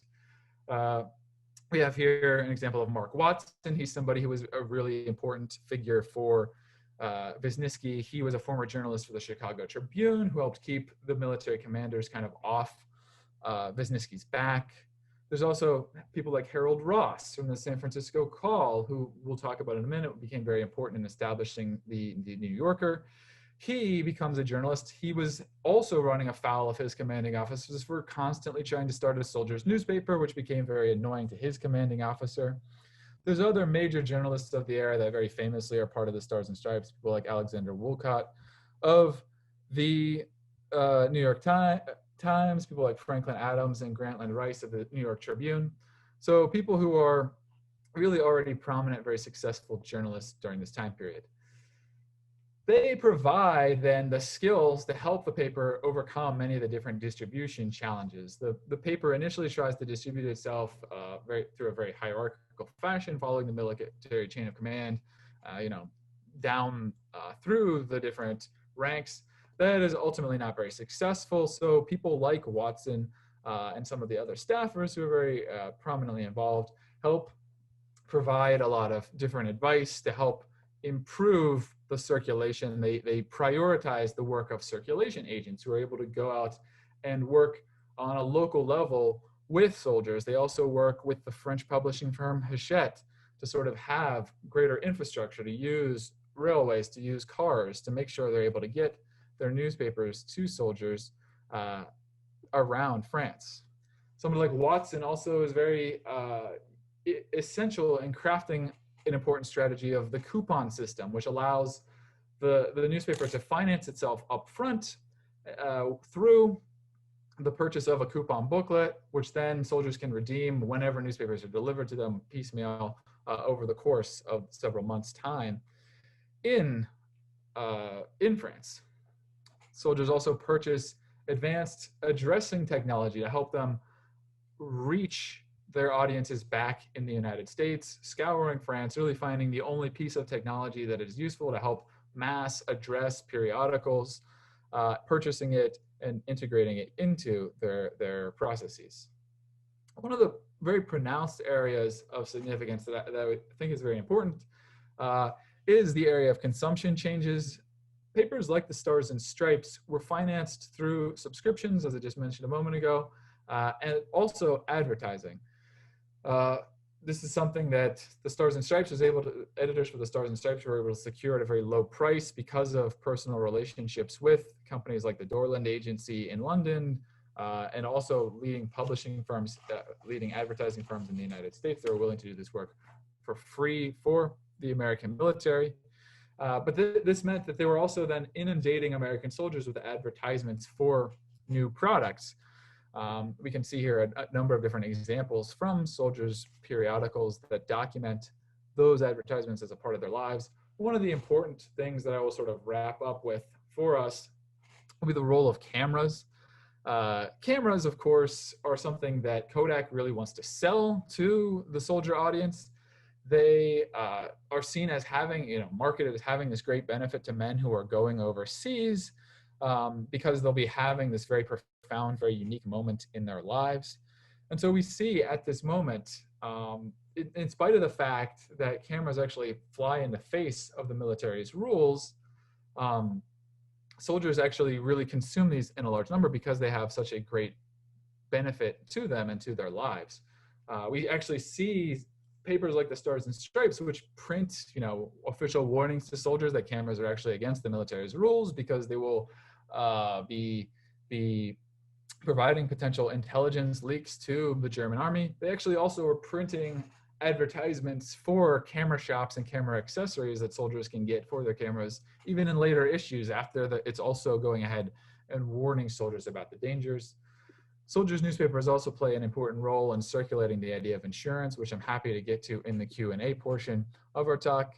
And perhaps most importantly, soldiers newspapers also play a very prominent role in circulating information about various price gouging that is taking place of American soldiers. Here we have a front page article from the Camp Sherman News talking about a 500% markup of goods in shops outside of Camp Sherman in Chillicothe, Ohio, really kind of serving as a form of advocacy on behalf of American soldiers, helping them know where they can shop responsibly.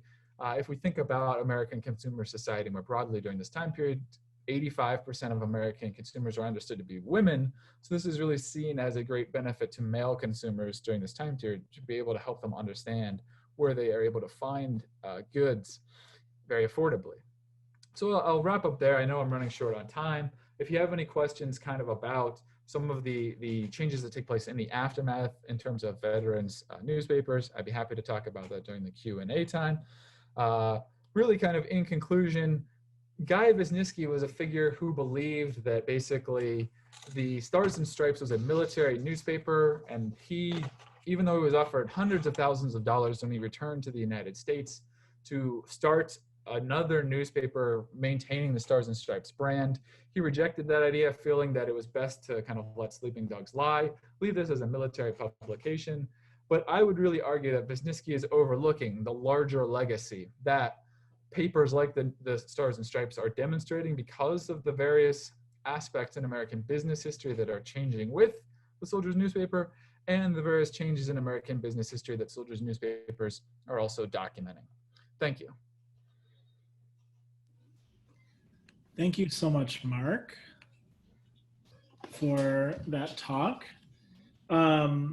I want to note to and apologize that there's a typo in the schedule, and this note is also important to Derek, who's probably looking at the time and the time in the schedule. The conclusion of this panel is 11:45, not 11:15. I apologize. When I was transcribing things, I lopped a half an hour off. So if Derek, if you're looking at that time and thinking, oh no, that is simply a typo, and I apologize for that while I was transcribing from my notes into typing things up. So our next paper comes from Derek Seidman, and Derek, you can go ahead and get your screen share on. Derek received his PhD from Brown University in 2010. From 2010 to 2016, he taught at Brown, Trinity College, Trinity College in Hartford, and Dewville College in Buffalo, where he now lives. All right, I am a Buffalonian by birth and by heart, so it's great to have another one in the Zoom, where he now lives. Derek has published several articles, reviews, and interviews on labor history and on the history of soldier protests during the Vietnam War, including an essay on the GI Underground Press in Protest on the Page, Essays in Print Culture and Dissent Since 1865, co-edited by Jim Danky, which is one of our volumes in our series of UW Press. And most recently, Derek has an essay in the new collection, Waging Peace in Vietnam, U.S. Soldiers and the Veterans Who Opposed the War. In late 2016, Derek made a career leap and became a full-time researcher, writer, and educator with the corporate watchdog group Public Accountability Initiative, also known as Little Sis. For the last 4 years, he's worked with community groups, labor unions, and journalists to research the cronyism and reach of corporate power in the US, with a particular focus on the fossil fuel industry. His work with PAI and Little Sis has helped drive stories in news outlets like The Guardian, Politico, Intercept, and the Houston Chronicle. Derek still hopes to finish his book on GI resistance during the Vietnam War, and he is honored to have been the very first James P. Danky Fellow. Yeah, thanks, Jonathan. It's a real pleasure to be here, and I really have fond memories from Madison during my time with the Danky as a Danky Fellow, and I only wish we were able to do this in person. The fellowship and the research I was able to do in Madison was just really absolutely central to my study of Vietnam era soldier protest. And I just really want to thank you, and especially Jim and Christine and Heather as well, for putting this symposium together. And especially after a few years out of academia, it's a real pleasure to plug back in to something like this. Today, I'm talking about an anti-war newspaper based out of the San Francisco Bay Area called Up Against the Bulkhead. It existed from 1970 to 1973 and had as its main audience rank and file soldiers who were serving in the Vietnam era US military. It was actually more an organizing project than just a paper, one that aimed to assist the self-activity of dissenting soldiers and to help build the GI anti-war movement within the military. Hundreds of GIs interacted with the Bulkhead, not just by reading it, but by writing to it, shaping its content, and most of all, distributing it far and wide. In particular, the story of the Bulkhead offers a window into the world of US soldier dissent throughout the Pacific in the early 1970s, from the California coast through the Pacific Fleet to Hawaii, Japan, and Southeast Asia. The Bulkhead was born in March 1970 in the San Francisco Bay Area, overseen by a small crew of left-wing organizers who cut their teeth in the civil rights, labor, and anti-war movements of the decade prior. Stephen Reese, for example, was a former UC Santa Cruz grad student who had been a member of SNCC and SDS before going on to be the leading figure in the Bulkhead Project. The Bulkhead actually began as an organizing tool for the Bay Area chapter of the Movement for a Democratic Military. MDM was a short-lived but dramatic expression of GI radicalism at the height of the Vietnam War. It began in San Diego in 1970, attracting Marines from Camp Pendleton, and it modeled itself after the Black Panthers, with whom it had some connections. It proclaimed a radical anti-imperialist politics. The LA Times estimated that MDM had a hardcore membership of 200, but with an even wider reach. For example, it staged a 1970 rally in downtown San Diego, attended by 1,000 Marines. In the Bay Area, MDM's activities centered around a milieu of sailors stationed at Naval Air Station Alameda in Treasure Island.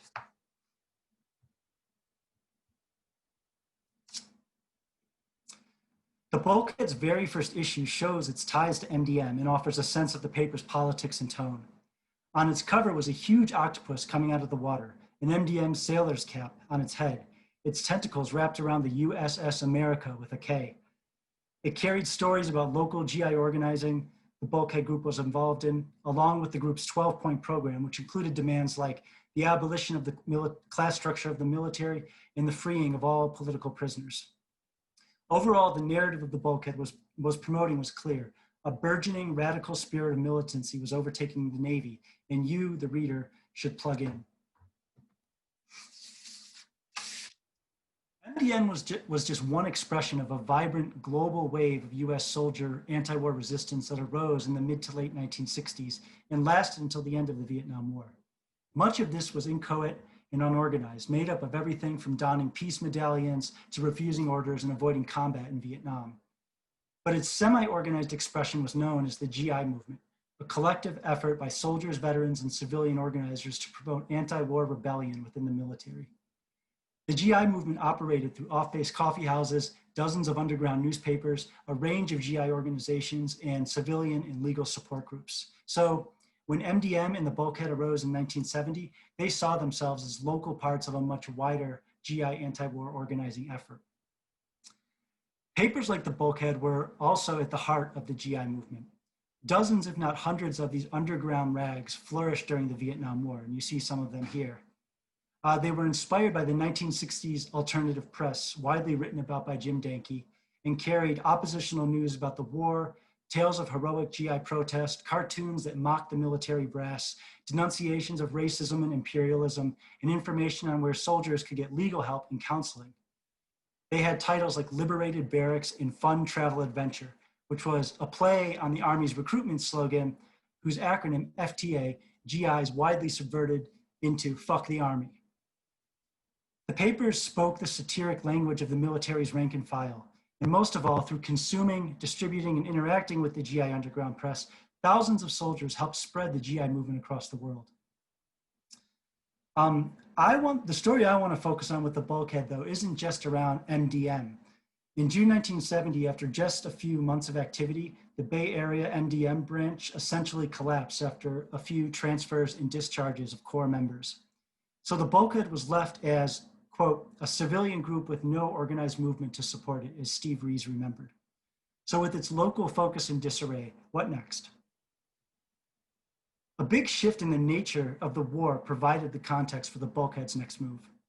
Going into 1971, the Nixon administration was overseeing a policy called Vietnamization, essentially slowly pulling out US ground troops and shifting the war's burden more onto the Navy and the Air Force, much due to the war's incredible unpopularity and tens of thousands of deaths of US soldiers. This all created intense discontent among sailors of the Pacific Fleet, made to bear added privation for a war that to many seemed both immoral and lost. Top brass and mainstream observers at the time duly noted how Vietnamization exacerbated a genuine crisis in the Navy. Amidst dilapidated ship conditions, plunging morale, racial tensions, and an unpopular war, the slogan FTN, fuck the Navy, took hold among many personnel and was graffitied all over ships. The New York Times in 1971 wrote of widespread sabotage among ships, quote, plugging and slashing of fire hoses, slashed wires, dismantling of valves, destruction of oil pressure gauges, improper fusing of bombs and in bomb threats, and inadequate repairing of jet aircraft. And it was known that some of these were intentional acts by angry sailors. 5 years ago, you gave an order and it was carried out, said one lieutenant commander. Now they're liable to ask, what the hell for? So this whole conjuncture led to a shift of focus in the GI movement from the Army to the Navy and Air Force, and with that, renewed attention to the Pacific arena. West Coast hubs of descent, a handful of aircraft carriers, and US bases in Hawaii, the Philippines, Japan, Korea, and Vietnam. Thousands of GIs across the Pacific and its stops participated in protest petitions and other anti-war activities during this phase of the GI movement. So this was the context as bulkhead organizers in the Bay Area contemplated their next move going into 1971 after the collapse of the Bay Area MDM. They soon found a new focus with the rise of a wave of sailor anti-war militancy among several aircraft carriers docked across the California coast. The organizing campaigns around these sailors and their ships came to be known as the SOS, Stop Our Ships or Save Our Sailors movement. The bulkhead's interaction with some of these sailors, and especially witnessing the sailors' own self-activity, inspired the bulkhead to think bigger about the role it could play. Beginning in 1971, sailors and civilian allies in the San Diego area began organizing around several issues aboard the USS Constellation, culminating in a, quote, a people's vote on whether or not the ship should sail out on October 2nd. Nearly 7,000 service members voted, with 73% voting no. 54,000 people voted overall, with 82% voting no. While the vote around the Connie was happening, a dozen sailors on the USS Coral Sea, which was docked in the Bay Area, started a petition to prevent their ship from sailing out. Their first one was confiscated, but their second petition garnered nearly 1,200 signatures from the ship. They also remade Navy buttons with anti-war slogans and distributed them throughout the ship. It was these sailors that the bulkhead connected with in late 1971, when the Coral Sea docked in the Bay Area. One of the sailors was named Jerry Kinnicky. When I interviewed him, he remembered that, quote, when we started our thing on the Coral Sea, we kind of did it in isolation. It really just started with a bunch of friends, meeting in an empty chain locker on the ship. We didn't want to be part of killing women and children and all that, and we decided to stop the ship from going. On land, they ran into someone passing out copies of the bulkhead to sailors.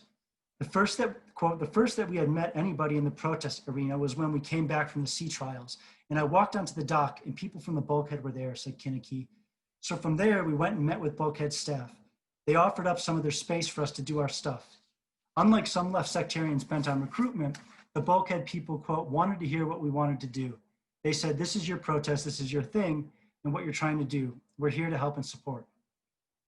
So for several weeks, the Coral Sea sailors hung out with the bulkhead crew around the Haight-Ashbury as they worked to prevent their ship from sailing out. They met a network of anti-war groups and musicians like Joan Baez. They attended a mass Save Our Ship rally in Golden Gate Park. And when the Coral Sea did, after all, sail out, a few dozen sailors stayed behind while others continued agitating on the ship. Protesters dropped a huge SOS banner under the Golden Gate Bridge as the ship embarked. For the bulkhead people, their interactions with the Coral Sea sailors and witnessing their self-activity and courage fed into the notion that the Pacific Fleet was ripe for deeper organizing and that their paper could help fan the flames. This led the bulkhead in a new direction. From its strategic perch in the Bay Area, it would distribute papers across the Pacific and carry on support work with GIs through correspondence, all in an effort to spread rebellion through the Navy. So to this end, Bulkhead staff studied Department of Defense data and found the Bay Area was, quote, a massive terminal point for soldiers going to and from Asian's duty station. And they believed their paper could be, quote, most effective relating to the broadest possible readership, which at the same time had seen the worst the military had to offer, the enlisted men and women in transit to and from Asia. In early 1972, the Bulkhead Group increased their print run to 20,000 issues and began, quote, systematic distribution to carrier crews at the gates of NAS and Alameda and Hunters Point. And this is a copy of a correspondence project proposal that I think that they had submitted for funding from a foundation. In doing this, the Bulkhead was plugging into a vibrant world of GI dissent across the Pacific, connected by a web of GI papers, coffee houses, and legal support groups that work together in solidarity to aid dissident soldiers and support their organizing efforts.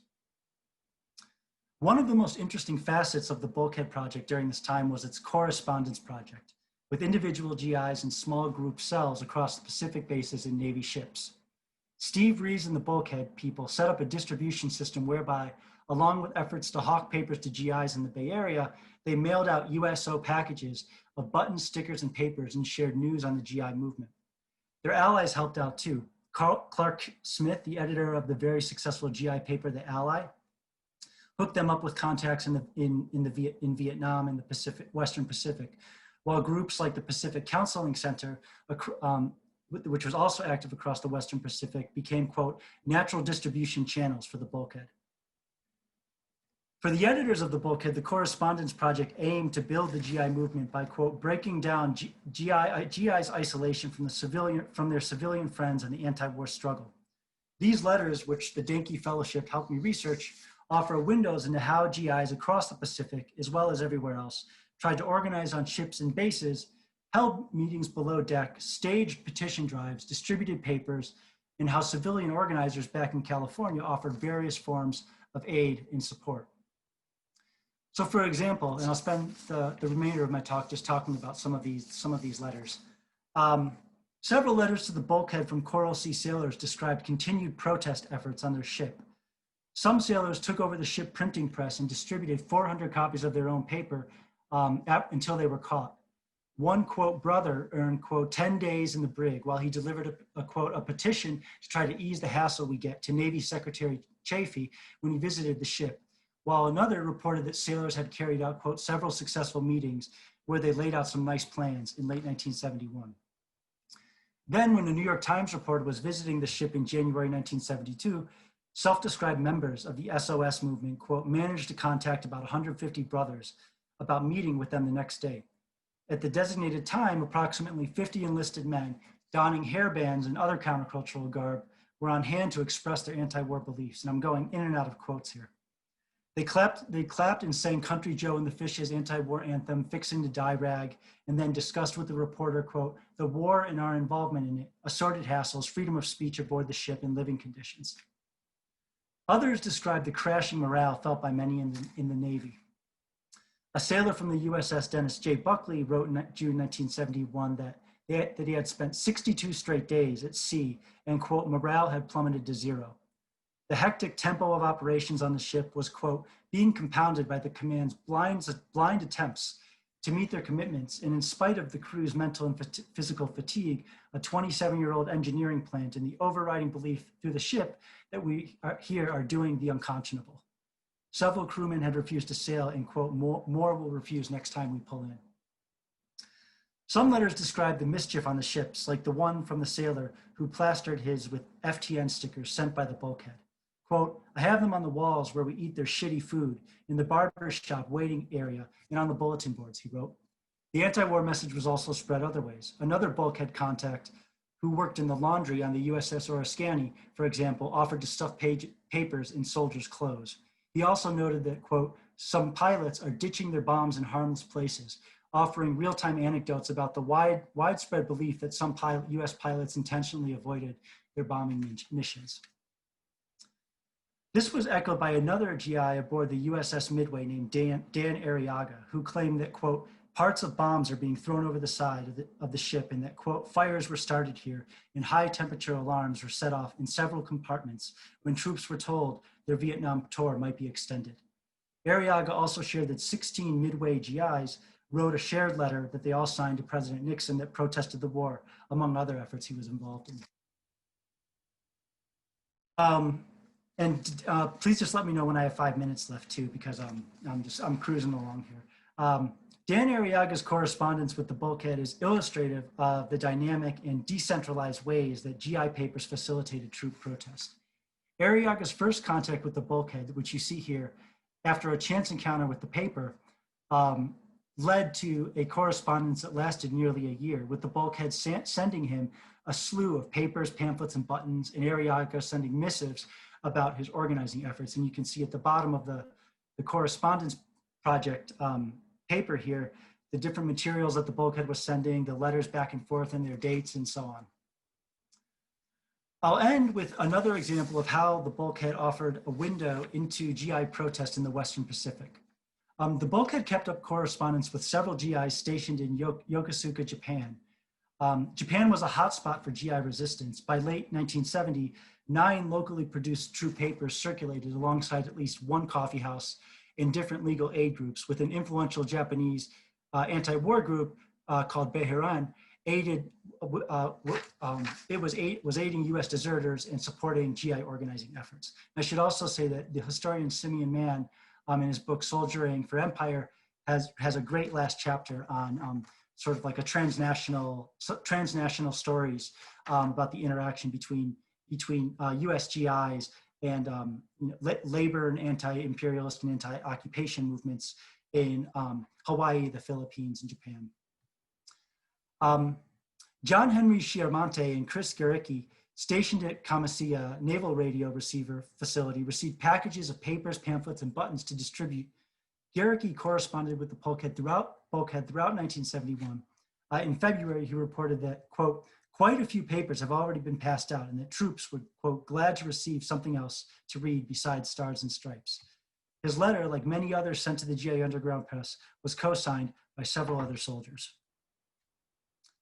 Both Chiarmonte and Garicki worked closely with the civilian-staffed Pacific Counseling Center, which offered legal help, particularly when Garicki was, quote, busted for distributing the bulkhead. They were also lucky enough to rap with Jane Fonda at the Pacific Counseling Center's office in Yokosuka, where she performed her FTA show in front of nearly 1,500 GIs. Fonda's FTA show was a satiric anti-war vaudeville, a counter to Bob Hope's USO shows that toured numerous military bases in the Pacific and in the US, to the delight of thousands of soldiers. In 1973, another GI station in Yokosuka, Doug Thompson, told the bulkhead how he was trying to start a local Vietnam Veterans Against the War chapter and had worked on an underground newspaper called Off the Bridge. He was plugged into anti-imperialist efforts by nearly 200 troops and their families against the home porting of the USS Midway in the town. The bulkhead faded in 1973 though Steve Rees went on to other GI newspaper projects into the late 1970s.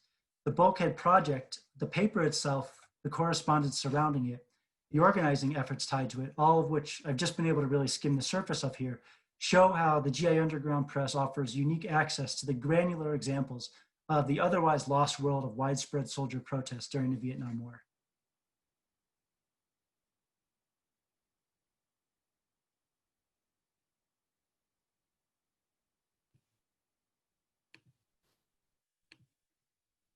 Okay, thank you, Derek. for this presentation. I will fill in for the applause we can't hear from our attendees list. Thank you everyone for keeping to time, and we have plenty of time to discuss not only these two papers, but also perhaps all of our papers from this morning, although we'll focus first on these two papers. I do think that there's obviously a lot of overlap here, but also overlap in terms of organizing and almost counter public building across Mia, Kera, Derek, and Mark's papers all together. So just a reminder for those of you who are in the attendee part, there are two ways to ask a question. You can put it in the Q&A section or into the chat function, where we can then read your questions to our panelists. I will kick us off in the Q&A and just ask Derek and Mark a question about the production of the production of print and the circulation of print outside of a national frame, because these or even outside of a sort of city state and nation frame, I guess what I'm talking about. I was interested in thinking about, for example, in Mark's paper, so much about just establishing the infrastructure for printing an American newspaper outside of the U.S. on bases, camps, and then, you know, Derek, I'm so fascinated from my own reading of Hester Blum's recent book on print culture and polar exploration of ships, printing presses on ships. And so when you brought up the seizure of the ship's printing press, I was just thinking about, you know, that connection with with Mark's paper, a reminder of the infrastructure of printing elsewhere, printing on the move, printing in different spaces. And so I wonder if you both could just, you know, talk more about the logistics of creation in how it's showing up in your work, whether that is establishing a whole-on newspaper near a base, or even, Derek, I'm thinking about the establishment of a correspondence campaign. You know, these things have to be orchestrated, built, and constructed in different ways. So I guess I'd like to hear more about that kind of work. I mean, I'm happy to start. I think my larger project is largely about those infrastructural concerns, be it production, distribution, you know, that's management. Those are all the areas that I'm really interested in describing and talking about. What's interesting about the papers that I talked about here are that they are, in a way that most of the other examples I talk about throughout my research are not able to do. Many of these newspapers rely on existing infrastructure for printing that is already there. So papers like the Trench and Camp in the United States, because its scale is so large, surprising many of the people who are putting it out, they turn to printing presses that are already there, companies that, part of my sort of argument here is that this is where we see kind of, you know, this is the idea of a military industrial complex is not something that we would just limit to munitions. You know, public-private partnerships span all facets of the country's economy. And this is actually one of the areas where there is a surprising amount of coordination between them, is coordinating printing presses. Overseas, again, the Stars and Stripes begins as a relatively small press, but because of the demand, it rapidly needs to go to other facilities, places where they can have presses that are going to be able to run off hundreds of thousands of copies of a newspaper. And that is why they turn very quickly to places, like the Daily Mail's printers in Paris, or Les Journal's Paris is outside of Paris.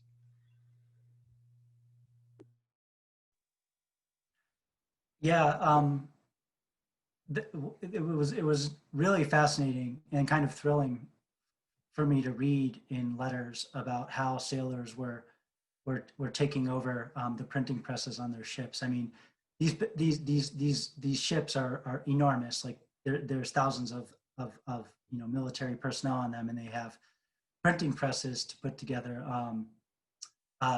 bulletins, daily bulletins, some short newspapers on ship.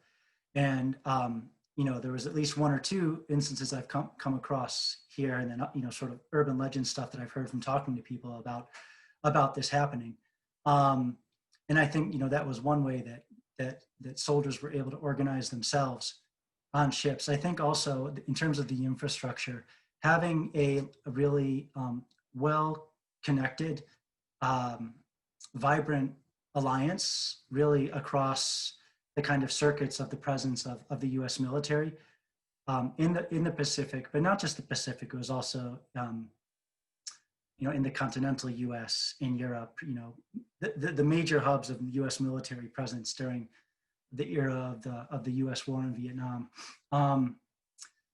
That was really important because soldiers knew where to go when they landed they docked in a certain base or were in a certain town, and they could find that out through reading the GI newspaper, or if they were in touch with an organizing project, they'd probably know that already through knowing where they were going. And also just the way that the U.S. military mail system worked, like the bulkhead could send a package of projects to a package of newspapers to a station in Hawaii that they knew the Coral Sea was shipping to, right? So there are all different kind of ways that it could work. It was kind of a little messy and chaotic, but they also were able to find like these really amazing ways of staying in touch and like balancing kind of an organized movement with being quite decentralized.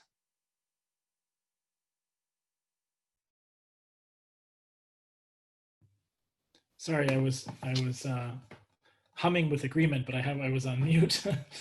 Are there questions from other of our symposium panelists or comments?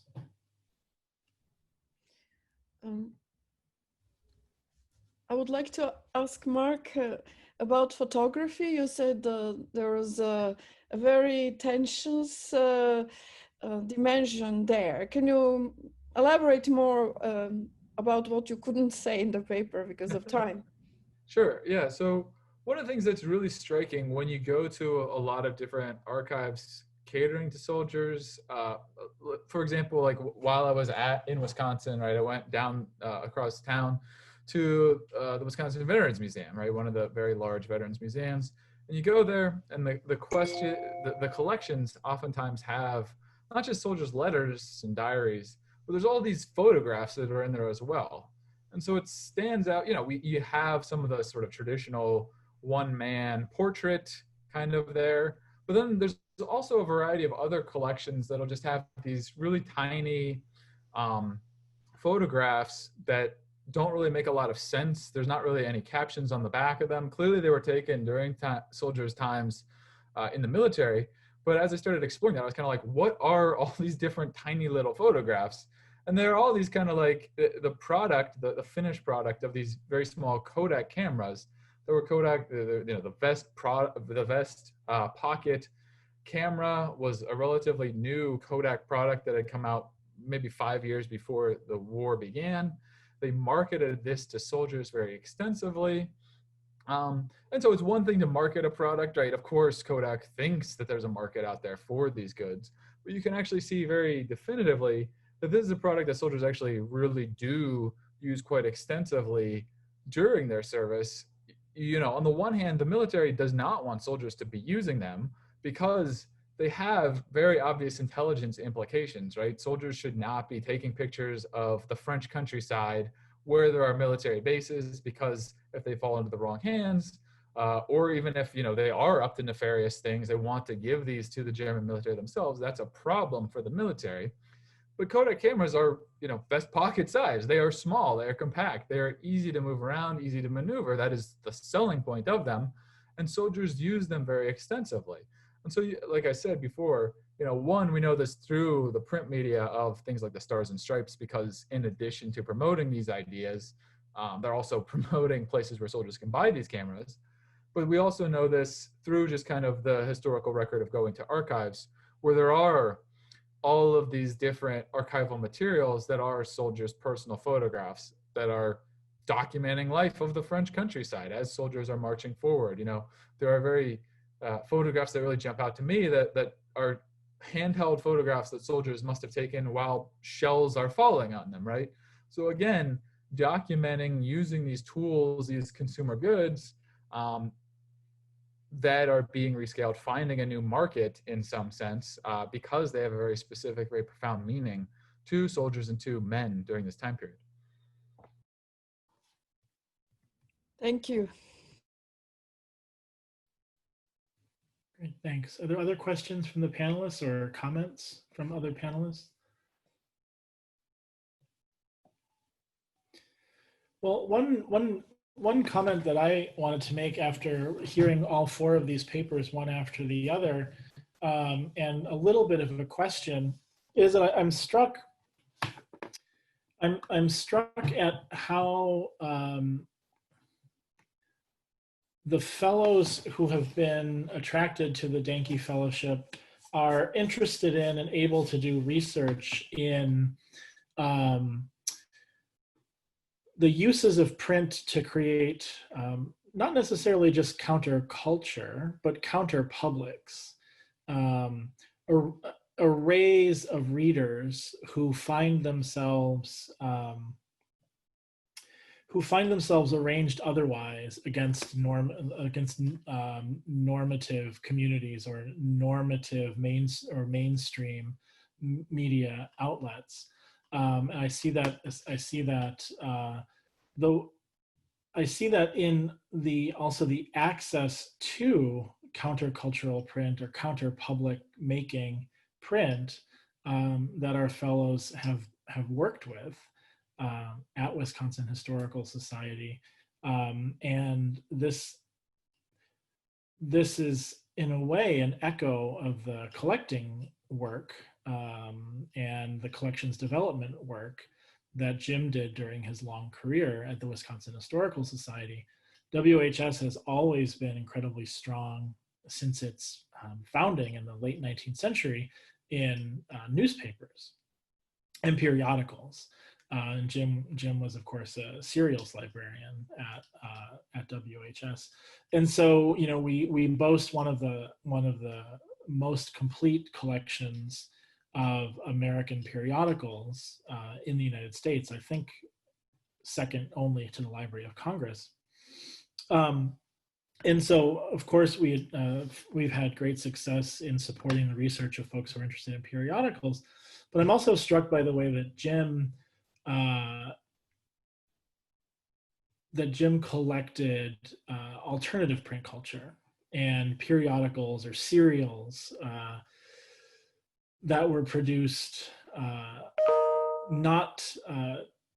that were produced in response to mainstream journals, mainstream papers, and the ways that different technologies of printmaking, of documentation, from the camera to the Xerox, to the poster, to the mural, find their way into our fellows' work.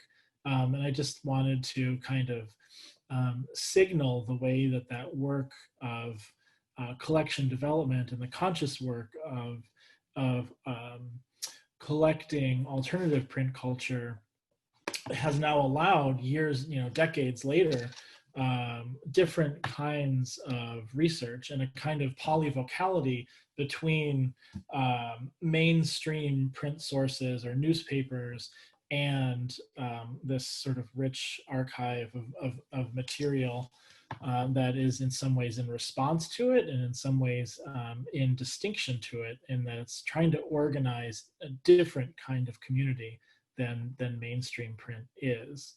And I see that happening across all of these papers, really. And so I don't know if Kera, I know it's very late where Kera is, so I would not at all be upset if she declines to re-enter the conversation. But Kera, Mia, I'm here with you.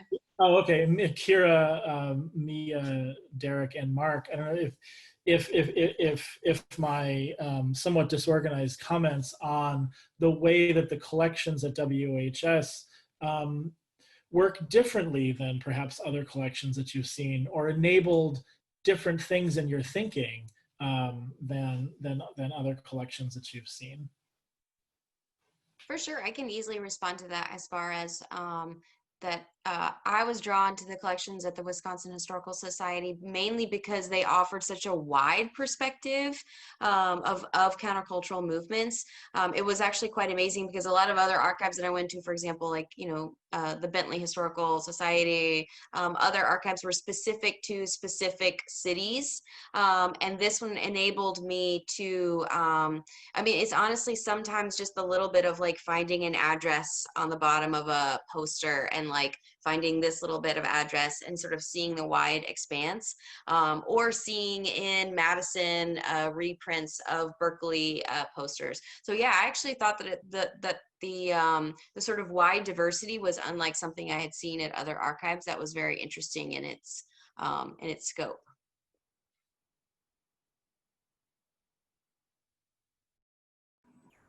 Yes, I can jump in here. Just in being drawn, I think, to the WHS, just the rich collection of labor archives. I think Boston, a lot of the universities around here have done really good work in kind of capturing the community history and a lot of the social activism, but the labor archives, especially at the WHS, with capturing the SEIU and the work that informed organizers in Illinois. I'm just thinking of, I think it was Local 880, and having not only all of their organizing documents and kind of their public narrative, but again, getting to look at the internal culture, the newsletters, and with kind of fringe groups like Acorn, yeah, definitely on the fringe, getting to see how they communicated with their members. And it's a group that was mostly led by white males, but to see how they were able to kind of structure their goals and bring aboard all of these working class women of color from various ethnicities, various languages, was just extraordinary. And that wouldn't have been possible without Jim Danky and the WHS collecting that kind of material. So, as a historian, it's just really crucial to have this kind of work being done by archivists. So thank you for what you do. Yeah, I'd like to, kind of echo everybody's comments up to this point. I've really found it helpful to have an archive to go to a place where you, not only am I finding, things like the Stars and Stripes, that's a very well-known paper. You can find, I think, the Library of Congress, one of that, but other local camp papers that, they didn't fit the cohesive narrative that I was crafting in the paper and the presentation, but they were very valuable to me in terms of looking at what was happening in individual camps and all of the sort of very exceptional things that were taking place, not on a mass, entire army level, but looking at, in Deming, New Mexico, new factories were being built. Being able to look across the entire country and looking at a variety of different spaces. So having a collection that has that diversity to it was extremely helpful. And also the collections are very helpful to me in another way that I didn't get to talk about here, which was the importance of veterans newspapers as well. The WHS has such an extensive collection of veterans newspapers that talk about, the concerns that people in the First World War would have had and how they remained concerned, how they learned, how veterans consumers, if you will, minds continue to be drawn to many of the same issues that I talked about, to help make those connections, to show how these shaped American life after the war, it's again very helpful to have a archive as robust collection of papers.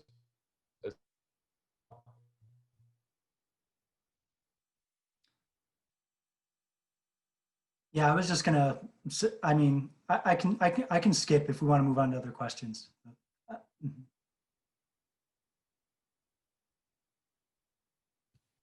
Well, it looks like Rick had a comment to add on to the end of this. It says, this is part of the proactive collecting strategy that the Society has pursued since Les Fischel was the director, going out and getting materials. These are the basis of the social action collections of the 60s, SDS papers, COFO, etc. Jim Danky inherited and then reproduced this guerrilla collecting ethos with his securing of small left and right wing magazines.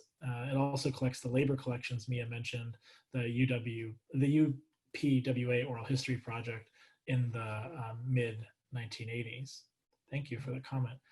Maria, you had a couple of questions for the panelists. Did you want to come back on and ask those? Sure. I asked Derek, could you please comment on the iconography of your material and the production, you know, in the way which it would be recirculating iconography, more like a visual dimensions of that in recirculating certain, you know, style or communicating design. Yeah, just to be clear, are those, sorry, are you asking two separate questions about the iconography and about the production? Not production, more like how did they produce the design of, you know, what was the more like aesthetics? Yeah, I'll try to answer that in a few ways.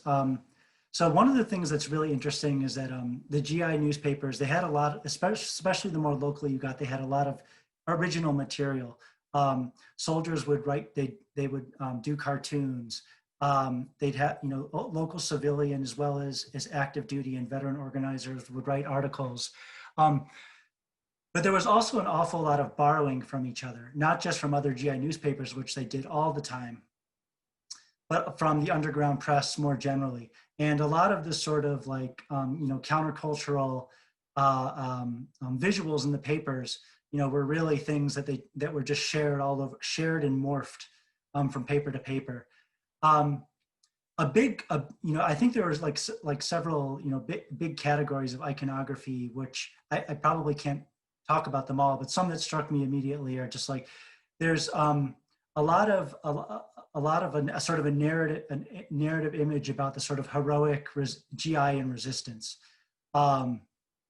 as like, and it almost always, you know, a male who like I think the GI movement was like overwhelmingly oriented towards, not always, seeing, like sort of imagining as their audience.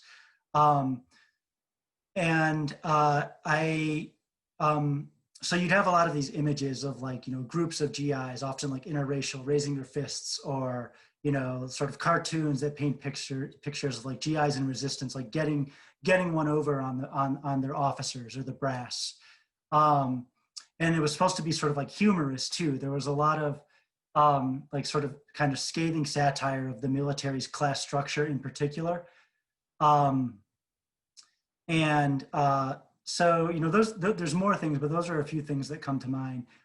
Yeah, in terms of the production, I think it was really all over the place. You had some GI papers that had print runs in the tens of thousands that were produced more professionally. And you had ones, there were even like, you know, tales of like very short-lived GI papers being produced in the field in Vietnam. I think there was one that had like one issue called GI Pawn that was just like handwritten. Yeah, so it's sort of like all in the above. All in the above.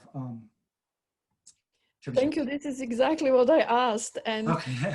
the connection to self-presentation, but also memes, if you wish, of how like maybe IWW movement. You know, I'm always looking at stretching the time, you know, from like how do we like remember, and what is that archive of recirculation within that generation and purpose. And the other thing that really strikes me here is connection to handwriting, to doodling, to, you know, I'm really, really good with the, you know, just the letter writing, if you wish, and how that written culture connects to the you know, multiplication, cultural multiplication, what you have.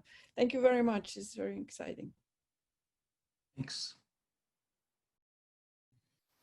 Maria had another question in the comments, and that's one that we can leave with today, which is whether and how you all see zines, either conceptually and in their production and consumption perspective, in conversation with any of your work.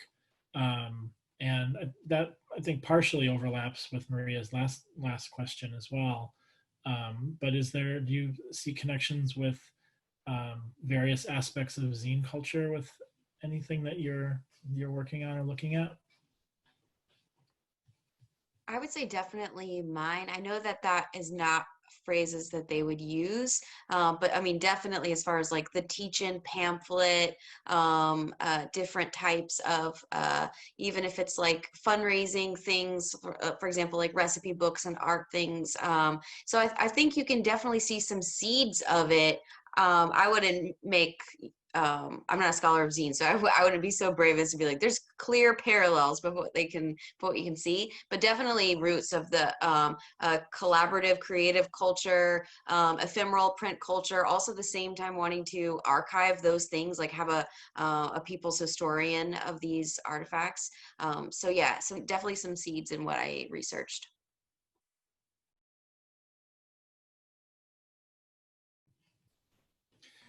Great. Well, I want to thank everyone for your participation this morning, for all four of our panelists. And I need to get some for these presentations. I need to get canned applause so that we can fill it in here, because certainly if we were in a room together, there would be great applause for all of this work. It's been wonderful to see the growth of this work from some of you I met while you were here and gave presentations, and so heard initial versions of this. And it's been wonderful to hear now, several years later, how the work has continued and been integrated into other work that you're doing. And others of you I did not meet because you were here before I was even at UW. But thank you for this rich work and for the connections that are forming. Tomorrow we will reconvene at 9 a.m. and we have two more former fellow papers from Daniel Jocelyn and Joshua Mitchell. And then we have a closing keynote from Maria Del Bello, who you just heard from asking questions. So you can use the same links that you used to join. You'll also get a reminder email for everyone who registered. You get a reminder email in your inbox tomorrow. And thank you so much. We will see you again tomorrow morning, US Central Time.